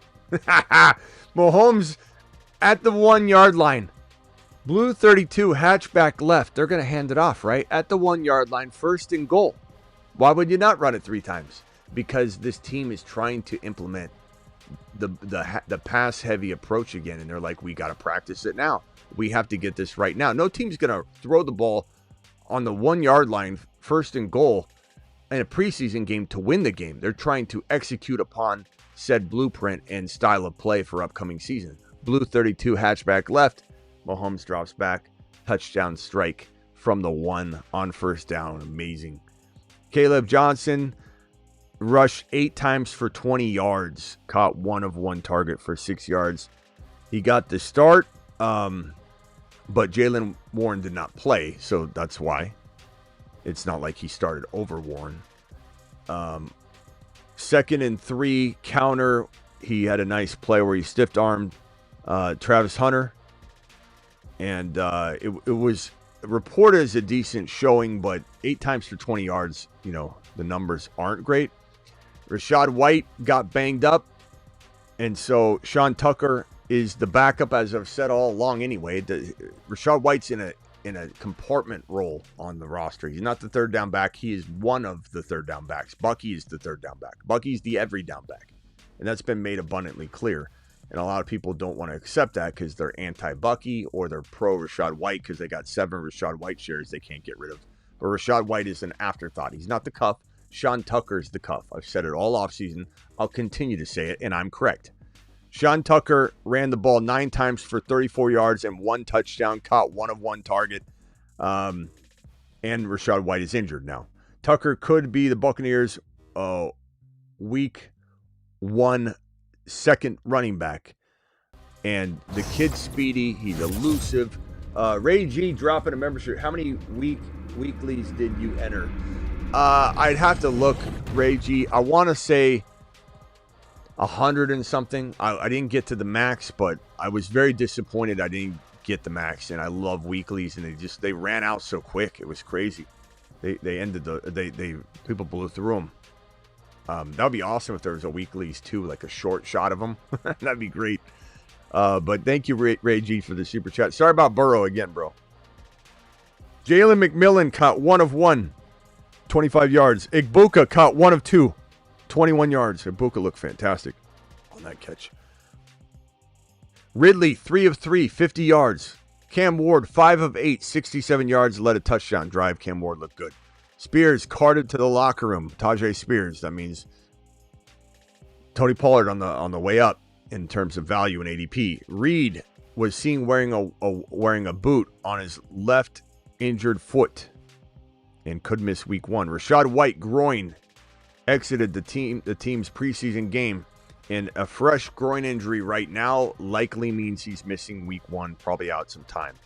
Brian Thomas Jr. caught 1 of 2 targets for 8 yards and got a hospital ball, you could say, delivered to him where he got leveled and everyone freaked out about it. And they're like, oh my God, you know, Trevor Lawrence is good though. I'm not worried about that. Travis Hunter caught both targets for 9 yards. Looked really good considering it was just 2 catches, but he did well. He played some defense and missed a tackle, but I mean, dude's so talented. Travis Etienne rushed twice for 6 yards in the Jaguars' week 1 game against the Steelers, adding 10 yards on his lone reception. So while everyone's going to say Travis Etienne was the starter, let's keep in mind that he rushed the ball twice and caught a pass. So it's, the usage isn't crazy. And Tootin got extended run. And sometimes it's not necessarily, like I said, they might be showcasing that he's healthy. And then now they can, when they talk to somebody, go, he's fine. And he just played. So we'll see what happens there. Trevor Lawrence completed 6 of 7, 43 yards, adding 3 yards on 1 carry. He's probably going to run a lot this year, a lot more than he did last year. This is a different scheme, and they're going to have a lot of short passes and manufactured plays, and Trevor Lawrence is probably going to get at least like 10 or 15 yards a game on the ground versus like 0. That's, Liam Cohen did that with Baker. Baker's rushing totals were through the roof compared to the time without him. Myles Gaskins, Ravens signed Myles Gaskin, formerly of the Vikings, to a contract. He was an exciting player one time, Myles Gaskin. He was kind of like a poor man's Walmart version. Maybe even what's worse than Walmart? Radio Shack or maybe Kmart. He's like a Kmart version of like Achan, like Myles Gaskin. He was a real exciting player. Big K. Kmart, Big K. Keaton Mitchell. Ravens head coach John Harbaugh said that Keaton Mitchell is not dealing with a major injury. Mitchell missed Saturday's practice due to an undisclosed injury, but it doesn't appear to be significant at all, so I'm not really worried. Woody Marks rushed 3 times for 4 yards, so he's staying low under the radar still, but very, very nice prospect with Nick Chubb and Mixon likely not staying healthy or being capable of handling a full workload this year. So Woody Marks to the moon at his cost of entry, which is virtually free. Understand what I'm saying there. I'm not saying draft him high. I'm not saying expect anything. Draft him somewhere where he's a waiver wire guy. A Dollar General, that's a pretty good one. Dollar General HN would be Myles Gaskin. Jordan Mason rushed 4 times for 20 yards, but the downside, and that's great. We love Mason, midseason monster. He caught 0 of 1. He just doesn't catch balls, and he's not a very good receiver. But it might not matter at the cost of entry. He should be able to explode. Rondell Moore was carted off the field. That was bad. Sucks for him, man. Jordan Addison, 3 of 4 for 33, looked good. He looks quick and elusive. McCarthy was 4 of 7 for 30, adding an 8-yard run on his lone carry. Look, he didn't look amazing, but he didn't look bad. Like, it was neither amazing or bad at all. McCarthy's, again, I think he's going to be a solid game manager if they let him and they don't ask him to be Darnold from last year, which sounds weird. They don't ask him to be Darnold. But Darnold in that Vikings offense was a different player than he really is, right? Propped up. Anthony Richardson was seen participating in individual drills, so we thought we're going to see Anthony Richardson not play again for this year, and then all of a sudden he's back. Just when it first went down, like shoulder, and it was finger, and his finger was like this, and then now he's at drill. He doesn't want to lose momentum. We didn't talk about Jackson Dart. 12 of 19, 154, and a TD, adding 24 yards on 3 carries.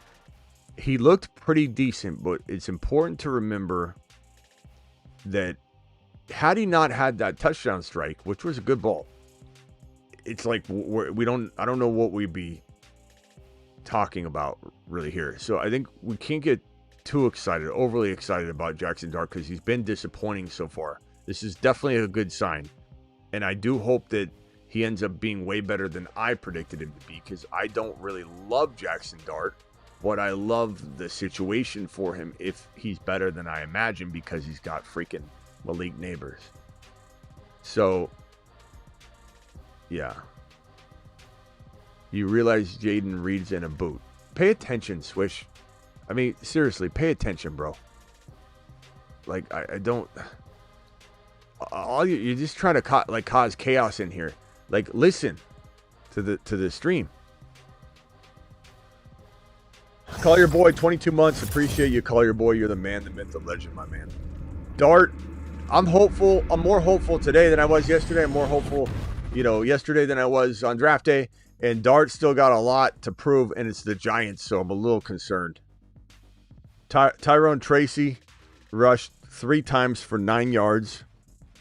Definitely in the driver's seat right now, but don't discredit Scat, for the long term. Russ was 6 of 9 for 26. I mean, that's such a Russ line. If I told you right now and you didn't watch the game, had no idea what I just said, or you didn't read any stats, and I said Russ was 6 for 7, you go, oh, what, like 90 or 100? No, he was 6 of 7 for 26 yards. You want Russell Wilson to gain confidence and not lose the job right before, or just shatter his confidence and have no momentum. You have him throw really short, 100% likely to be completed throws. 6 of 7 for 26 yards. Wow.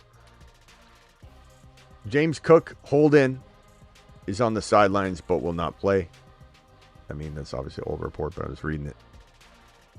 And Dylan Sampson rushed 2 times for 6 yards. Nothing great there. Shador was fantastic, but that's all yesterday, so we covered that. I'm out of here. Appreciate you all. Thank you, moderators. Thank you, Space Ricky. Thank you, Sick Nasty. Thank you, Blackbeard. Thank you, Travis Rowe. Thank you, Vampy, if you're out there. Ray G, thank you. Call your boy loud. Thank you for those celebratory messages. Thank you to my super chatters. We had OSC. Did you end up seeing my message, man? I'm so sorry. I don't think you replied back. OSC, I did get to this message. Are you out there? Did you check out and then come back in? Hopefully you did. Fantastic team. Thank you again for dropping the super chat. And I'm sorry I didn't read that right away and you might have stepped out. If you're here, let me know and I'll give you a standing ovation, my boy. Thank you so much.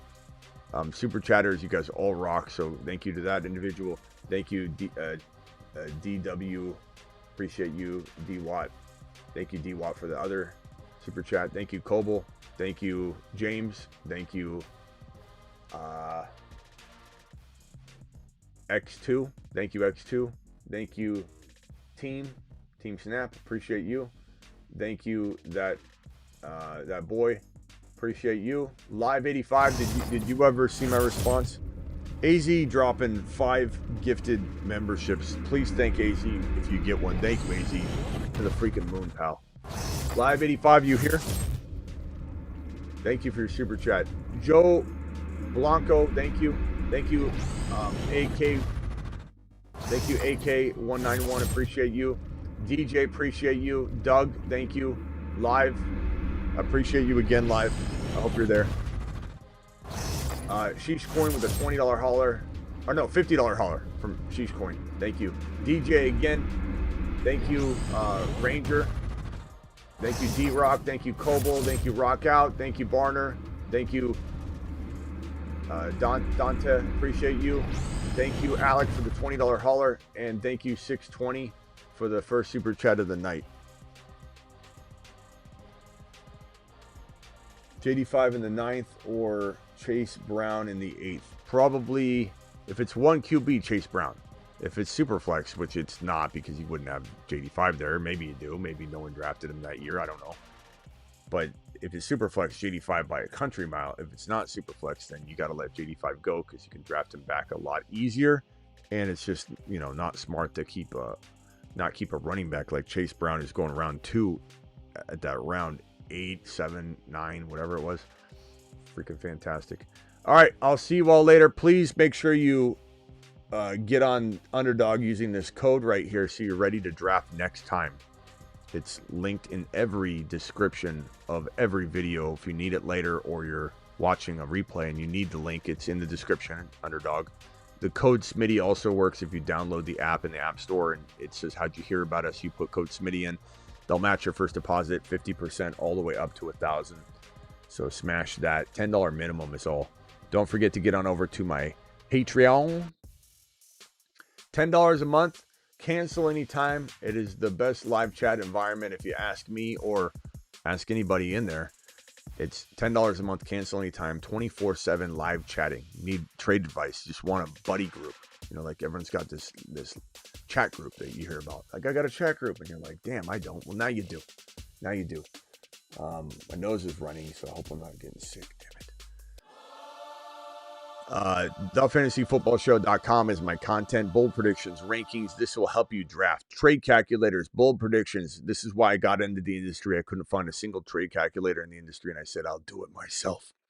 And I've done this since 2002.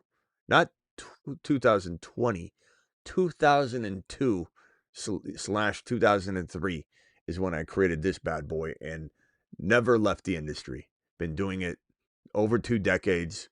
Rankings have been, and bold predictions have been my specialty of choice, and dropped them on CBS and NBC Sports Radio, occasionally ESPN radio, but CBS and NBC Sports Radio drop bold predictions weekly, and that's kind of how I made my name. And I've been doing it ever since. Appreciate you all. Go visit that link. That link is, I'll drop it in the live chat right now. It's in the description of every video as well. And it's also just thefantasyfootballshow.com. Thefantasyfootballshow.com. There it is. Punch it. See you all tomorrow. Don't forget I'm live whenever big news breaks, like it says at the top of your screen. I'm also live, like it says at the bottom of your screen, every single Monday through Friday at 8 p.m. Eastern. And I'm also live at midnight Eastern almost every single night. I'll see you guys tomorrow for at least a couple live streams, maybe more. Deuce. Thank you, mods. See you on Patreon right now.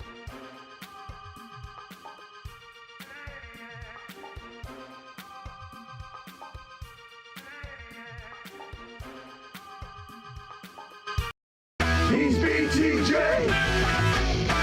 What you gonna do? He's BTJ. He's gonna put it on you. He's BTJ. Gonna have a good game. He's BTJ. Your mama screams his name.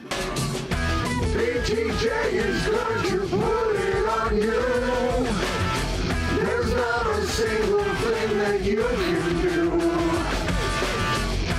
BTJ is going to put it on you. There's not a single thing that you can do. Live Monday through Friday, 8 p.m. Eastern, every single Monday through Friday. Live whenever big news breaks, and live midnights Eastern almost every single night. Deuce.